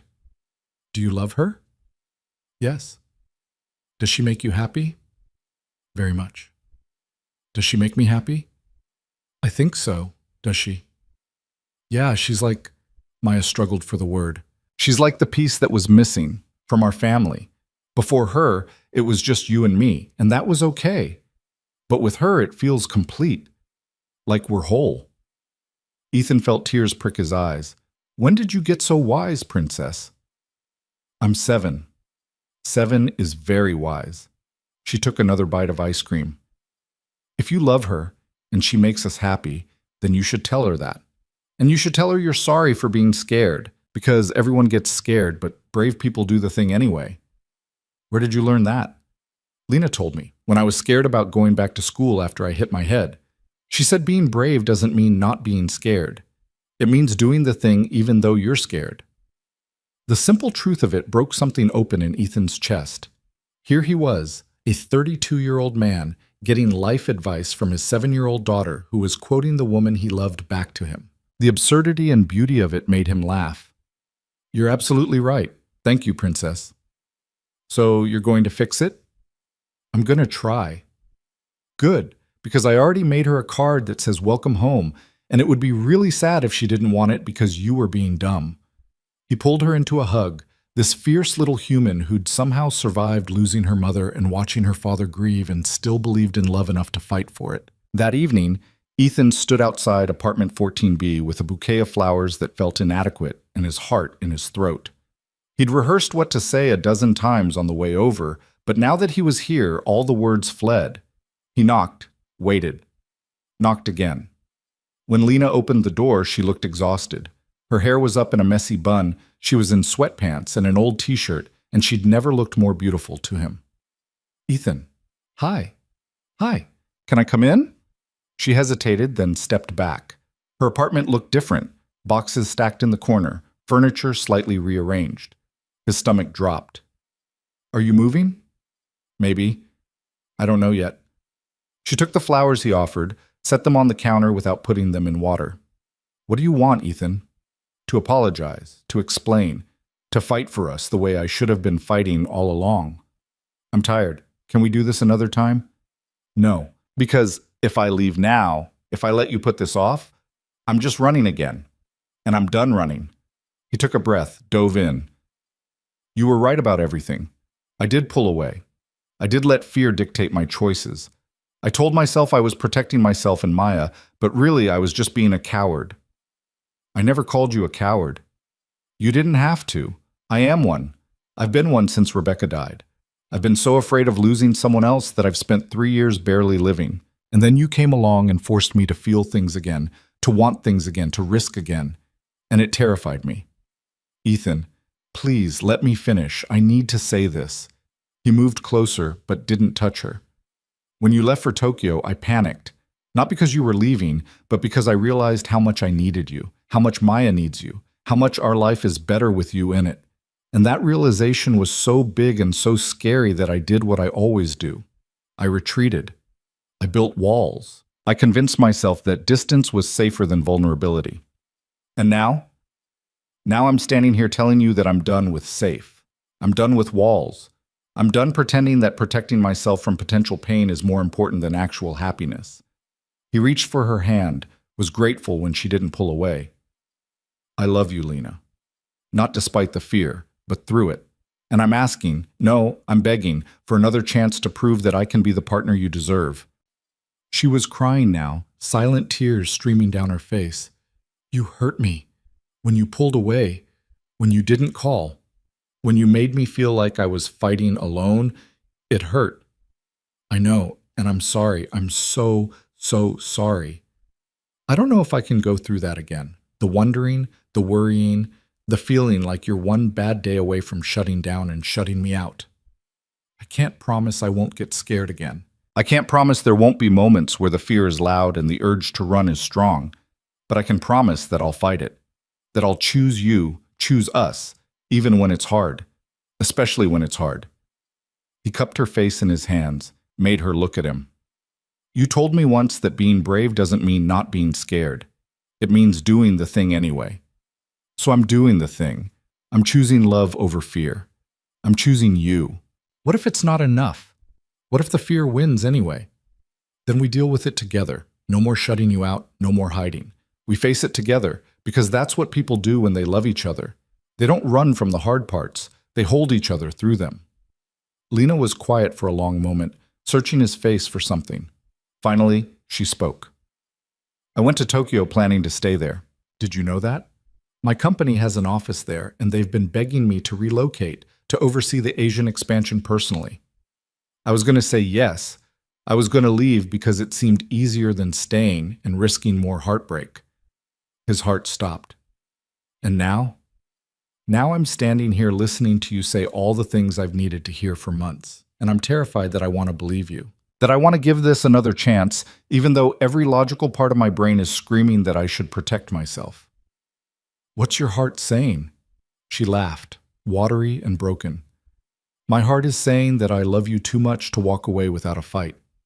That what we have is worth the risk. That maybe two broken people can build something beautiful if they're willing to be honest and vulnerable and brave. So what do? We try again. One more time. But Ethan, I need you to understand something. This is it. If you pull away again, if you let fear win again, I can't keep coming back. I won't survive it. I understand, and I won't let you down. Not again. He kissed her then, desperate and grateful and full of promises he intended to keep. When they pulled apart, she was smiling through her tears. Maya made you a card, he said. It says, "Welcome home." She was very insistent that you had to see it. That kid is going to be the death of me. How is she so perfect? Good genetics and lots of Disney movies. He pulled her close, breathed her in. Come downstairs. Let Maya give you the card. Stay for dinner. Stay forever, if you'll have us. Forever is a long time. So let's start with tonight and work our way up. She grabbed her keys, and together they walked downstairs to apartment 12A, where Maya was waiting with her homemade card and Mrs. Chen was pretending not to eavesdrop through her door. When Maya saw Lena, she ran and launched herself into the woman's arms with the kind of trust that only children possess. You came back. I knew you would. I told Daddy you would. Of course I came back, kid. I always do, remember? Ethan watched them together and felt something settle in his chest. Not the absence of fear, but the presence of something stronger. Hope, love, the courage to believe that maybe, just maybe, he deserved this second chance at happiness. They had dinner that night, the three of them, and it felt like coming home. Like all the pieces that had been scattered were finally finding their way back together. It wasn't perfect, and it wouldn't be easy, but it was real. And for the first time in years, real felt like enough. Real, as it turned out, was exactly what they needed. The weeks that followed weren't perfect. There were still moments of doubt, still nights when old fears surfaced like ghosts demanding attention. But this time, when the fear came knocking, Ethan didn't face it alone.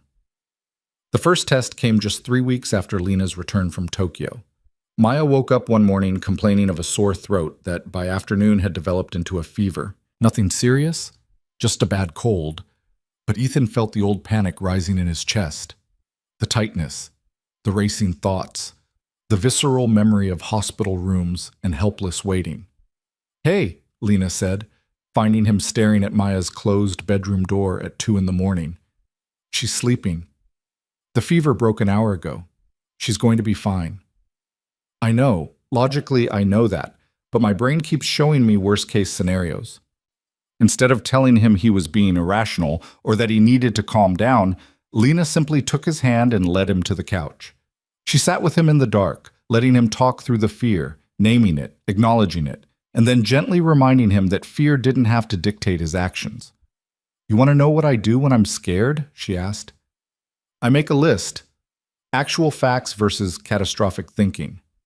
Want to try it? That sounds very corporate of you. I'm a CEO. Everything sounds corporate. She grabbed a notepad from the coffee table. Okay. Fact. Maya has a fever. Catastrophic thinking? That it's something serious.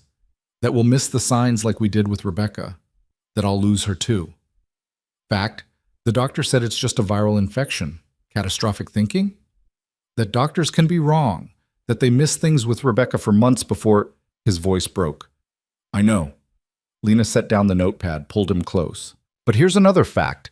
You're not that person anymore. You're hypervigilant now. You notice every symptom, every change. And you have me. You have Mrs. Chen. You have a whole support system that will make sure nothing gets missed. You're not alone in this. The simple truth of it, that he wasn't alone, hit him harder than any reassurance about Maya's health could have. Because that was the real fear, wasn't it? Not just losing someone he loved, but having to survive that loss alone. Thank you, he whispered into her hair. That's what I'm here for. To be the rational voice when your brain decides to torture you with what-ifs. And what do I do when your brain decides to torture you? You remind me that not everyone is David, that trust is a choice I get to make every day, that being vulnerable isn't the same as being weak." She pulled back, looked at him. "We're each other's sanity checks. That's how this works." And it did work. Slowly, steadily, they built something stronger than either of them had thought possible. Lena started keeping clothes at Ethan's apartment, then more clothes, then half her closet. Her mail started arriving at 12A instead of 14B. Maya started calling her Lena Mom when she thought the adults weren't listening, and neither of them corrected her. 4 months after that dinner where everything had almost ended, Ethan sat in his therapist's office for the first time in over a year. "I'm glad you called," Dr. Morrison said, settling into her chair. "When you stopped coming, I worried. I convinced myself I was fine, that I'd processed everything and didn't need therapy anymore. And now I'm in love with someone who deserves better than my unresolved trauma. So I'm back." They spent the session talking about grief and guilt, about the difference between honoring Rebecca's memory and being imprisoned by it. Dr. Morrison asked questions Ethan had been avoiding for years. "Do you think Rebecca would want you to be alone for the rest of your life?" "No. She made me promise I'd find someone else, actually, right before she died. And you're with someone now, someone you love. So why does it still feel like betrayal?" Ethan stared at his hands. "Because loving Lena means accepting that Rebecca is really gone, that I have a future that doesn't include her. And some part of me feels like if I let go of that grief, if I let myself be fully happy with Lena, then Rebecca's death becomes, I don't know, final? Real in a way I've been avoiding? Her death is real whether you accept it or not, Ethan. The question is whether you're going to let that reality define the rest of your life or whether you're going to honor her memory by actually living the life she wanted you to have." The words stayed with him long after the session ended. That evening, he asked Lena to take a drive with him. They left Maya with Mrs. Chen and headed out of the city, driving until they reached the small cemetery where Rebecca was buried. "Are you sure you want me here for this?" Lena asked as they walked through the rows of headstones. "I need you here. I need you to understand all of me, including this part."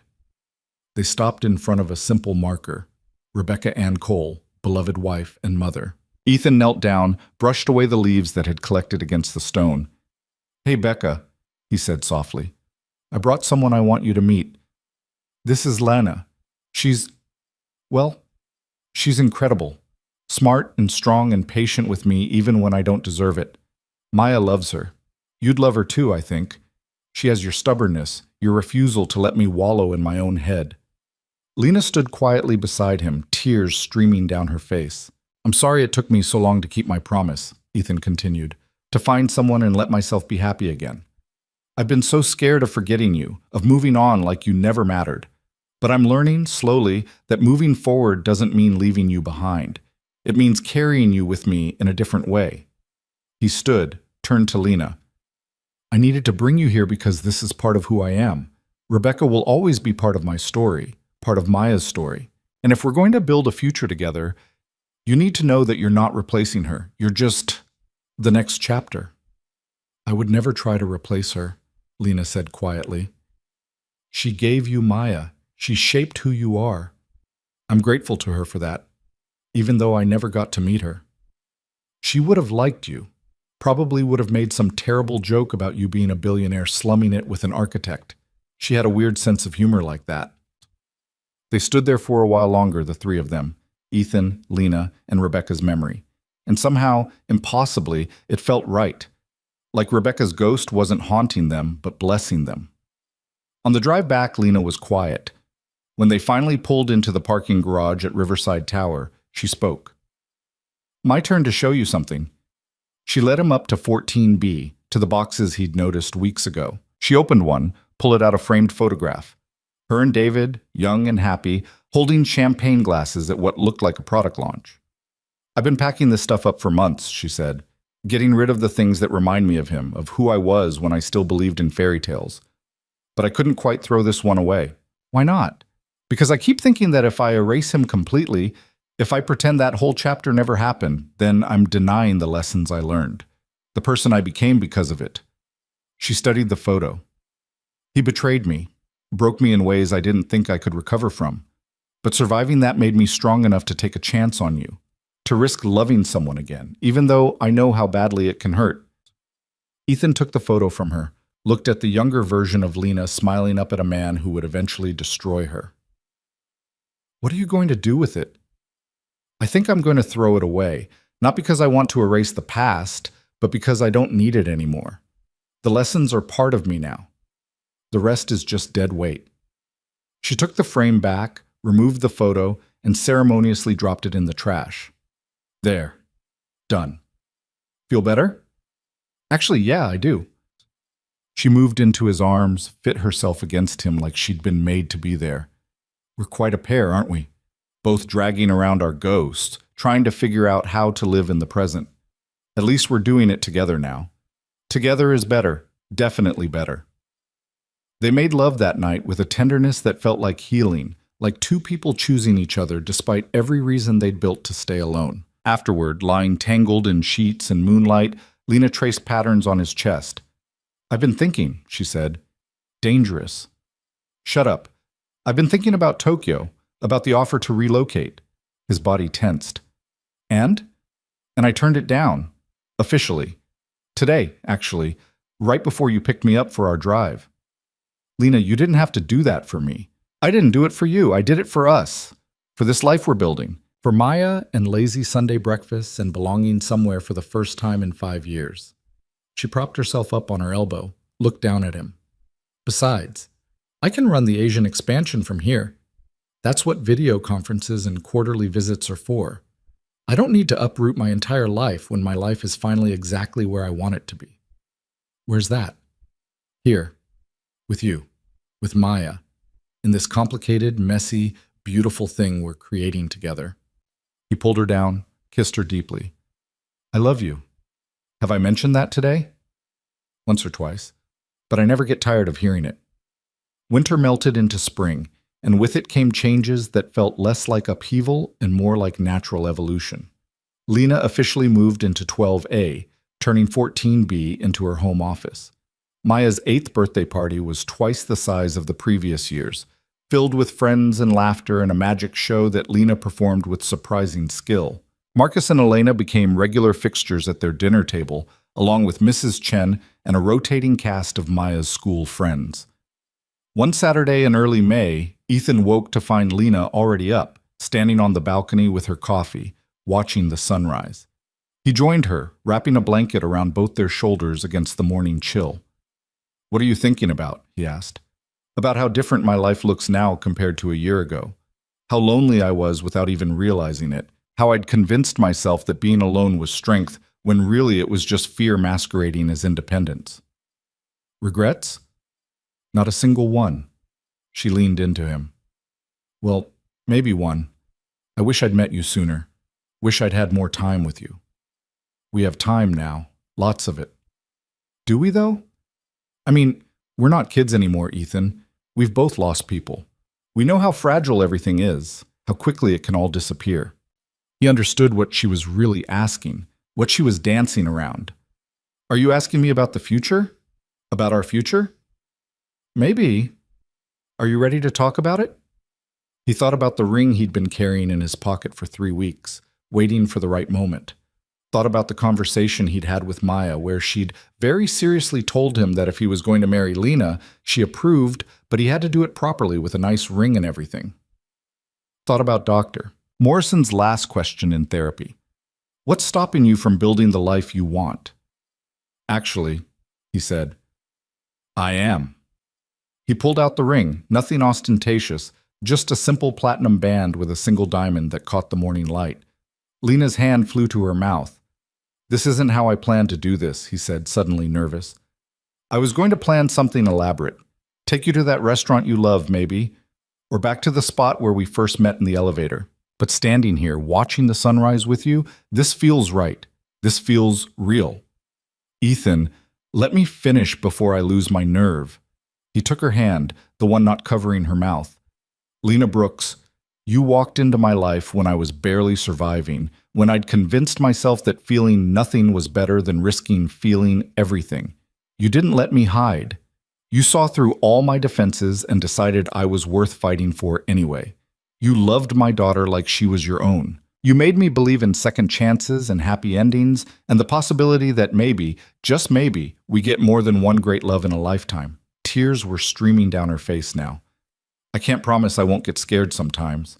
I can't promise there won't be moments where old fears surface and I have to fight my way through them. But I can promise that I will always fight. That I will always choose you, choose us, choose this life we're building. So Lena, will you marry me? Will you let me spend the rest of my life proving that you made the right choice in loving me? Yes. She was laughing and crying at the same time. Yes, of course yes.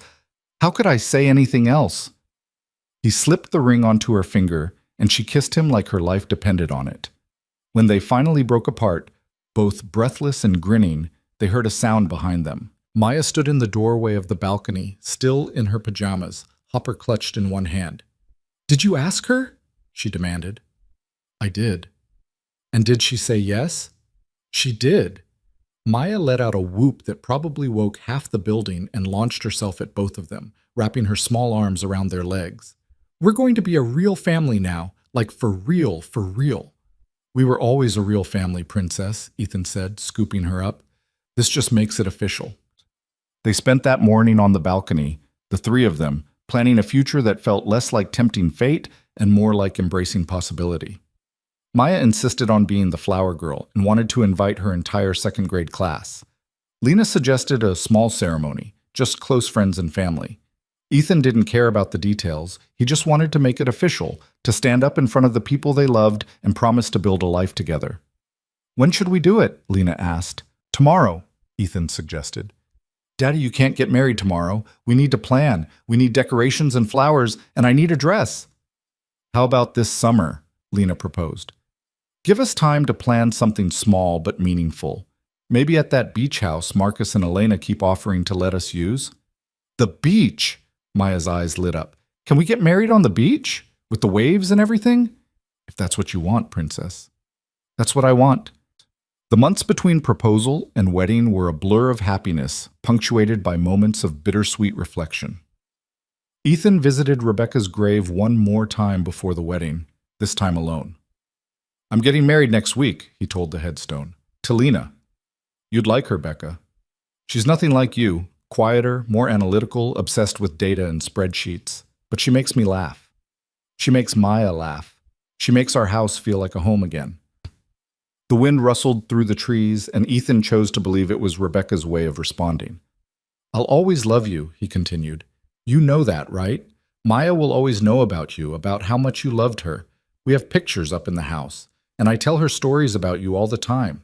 But I'm also going to love Lena, not instead of you, just also. Because that's what you told me to do, and I'm finally brave enough to listen." He stood there for a while longer, feeling the weight of the past and the promise of the future balanced on his shoulders. Then he walked away from the grave, not looking back, ready to move forward into whatever came next. The wedding was perfect in its imperfection. Small, intimate, held on the beach at sunset with waves crashing in the background and Maya's laughter carrying on the wind. Marcus stood as best man, Elena as maid of honor. Mrs. Chen cried through the entire ceremony. Maya performed her flower girl duties with solemn importance, scattering petals with the precision of someone engaged in a vital mission. When it came time for vows, Ethan looked at Lena standing before him in a simple white dress, barefoot in the sand, and felt his throat tighten with emotion. "I'm not good at this," he started. "The emotional vulnerability thing. You know that better than anyone. But you also taught me that being scared is okay, as long as you don't let it stop you from living. So here's my truth, unfiltered and terrifying. I was dead for 3 years before you came into my life. Breathing, functioning, going through the motions, but not really alive. You changed that. You made me want to feel again, risk again, love again. And I'm standing here today, in front of everyone we love, promising you that I will spend the rest of my life choosing you, even when it's scary. Especially when it's scary." Lena was crying, and so was half the assembled guests. "My turn," she said, her voice shaking. "Ethan, you once told me that you were broken, that you didn't know if you could be what I needed. But here's what you didn't understand. I didn't need you to be perfect. I needed you to be real. I needed someone who understood that love isn't about grand gestures or perfect moments. It's about showing up day after day, even when it's hard, especially when it's hard. You show up. For me, for Maya, for this family we're building, and I promise to do the same. To show up for you, to love you through the fear and the doubt and all the messy, complicated parts. Because you're worth it. This is worth it. When the officiant pronounced them married and they kissed to the sound of waves and applause, Ethan felt something he hadn't felt in years. Complete. Not because Lena had fixed him or filled some void, but because he'd finally allowed himself to be whole while still carrying his scars. The reception was a casual affair. Barbecue on the beach, music from a Bluetooth speaker, Maya and her friends chasing each other through the surf. As the sun set and strings of lights came on, Ethan found himself standing at the edge of the water, watching his new wife laugh at something Mrs. Chen had said. "You did good, Cole," Marcus said, appearing beside him with 2 beers. "Thanks for not giving up on me. For the past 3 years.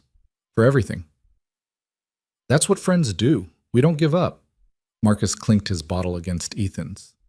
"Rebecca would be proud, you know, of how you survived, how you raised Maya, how you found love again. She'd be proud." "I hope so. I know so. She told me, remember, at your wedding, made me promise to make sure you lived. Consider the promise kept." They stood in comfortable silence, watching the celebration continue around them. Eventually, Maya ran over, grabbing Ethan's hand. "Daddy, Lena says we can light the sparklers now. Come on!" He let his daughter pull him back to the party, back to his wife, back to this life he'd almost been too afraid to claim. They lit sparklers as the last of the daylight faded, Maya spinning in circles and leaving trails of light in the darkness. Later that night, after the guests had left and Maya had finally crashed in the beach house bedroom, Ethan and Lena walked along the shoreline. The ocean stretched out before them, vast and unknowable, much like the future they were stepping into together. "What are you thinking?" Lena asked, her hand in his. "That I spent so long being afraid of the ocean because of how deep and dark and dangerous it is. But standing here now, I realize the ocean is also beautiful, powerful, full of life and possibility. Fear kept me from seeing that." That's very poetic for an architect. "I have my moments." He stopped, pulled her close. "Thank you." "For what?" "For not giving up on me. For fighting for us when I was too scared to fight for myself. For loving Maya. For making me believe in second chances." "You don't have to thank me for loving you, Ethan. That's the easy part. You're the one who did the hard work, facing your fears, opening up, letting someone in. That took real courage. We both did the hard work. That's what made this possible." They stood there, 2 people who'd survived betrayal and loss and learned to trust again, watching the moonlight dance on the waves. The future was still uncertain. It always would be, but for the first time, Ethan wasn't afraid of that uncertainty. Because whatever came next, they would face it together. A year later, Ethan stood in another hospital room, but this time the fear was tempered by joy. Lena gripped his hand, exhausted and radiant, as the nurse placed a tiny bundle in her arms. "She's perfect," Lena whispered, staring down at their daughter. "She really is." Ethan couldn't stop smiling. "What do you think? Are we going with the name?" "Rebecca Ann Cole," Lena said softly. "I can't think of anything more perfect." Maya, now 9, peered over the edge of the hospital bed, eyes wide with wonder. "She's so small. Is she going to stay this small?" "She'll grow, princess, just like you did." "Can I hold her?" They carefully transferred the baby to Maya's arms, supervised closely. The look on his eldest daughter's face, a mixture of awe and fierce protectiveness, made Ethan's chest tight. "Hi, baby Rebecca," Maya cooed. "I'm your big sister. I'm going to teach you all about magic tricks and unicorns, and how to make Daddy laugh when he gets too serious." Lena caught Ethan's eye, and they shared a look that said everything words couldn't. This was healing in its purest form. Not forgetting the past, but honoring it by building a future worthy of those they'd lost. That evening, after visiting hours ended, and it was just the 4 of them, Ethan sat in the chair beside Lena's bed, holding baby Rebecca while his wife slept and Maya dozed on the couch. "Your namesake would have loved you," he whispered to the sleeping infant. "She was fierce and funny and brave, just like your mom, just like your sister. You come from strong women, little one, and you're going to grow up knowing that love isn't something to fear, it's something to fight for." The baby made a small sound, and Ethan smiled. Outside the hospital window, the city lights blazed against the night sky, and somewhere out there, life continued in all its messy, complicated, beautiful glory. Ethan Cole had spent 3 years living half a life, convinced that loving again meant betraying the past. But here, in this hospital room with his sleeping family around him, he finally understood what Rebecca had been trying to tell him in those final moments, that the greatest act of love wasn't preservation, it was transformation. That honoring the dead meant truly living, that fear was a choice and so was love, and he chose love. Every single day, in every way that mattered, he chose love. The fear would always be there. He'd learned to accept that. The memory of loss would never fully fade, but neither would the memory of joy, of connection, of these precious fleeting moments that made life worth living despite its impermanence. As dawn broke over the city and his new daughter stirred in his arms, Ethan felt something he'd thought he'd lost forever. Gratitude. Not for what he'd been spared, but for what he'd been given. A second chance. A new family. The courage to risk his heart again. Life, he realized, wasn't about avoiding pain or playing it safe. It was about showing up even when you were terrified. It was about choosing connection over isolation, vulnerability over protection, love over fear. And in that choice, again and again, was where real living happened.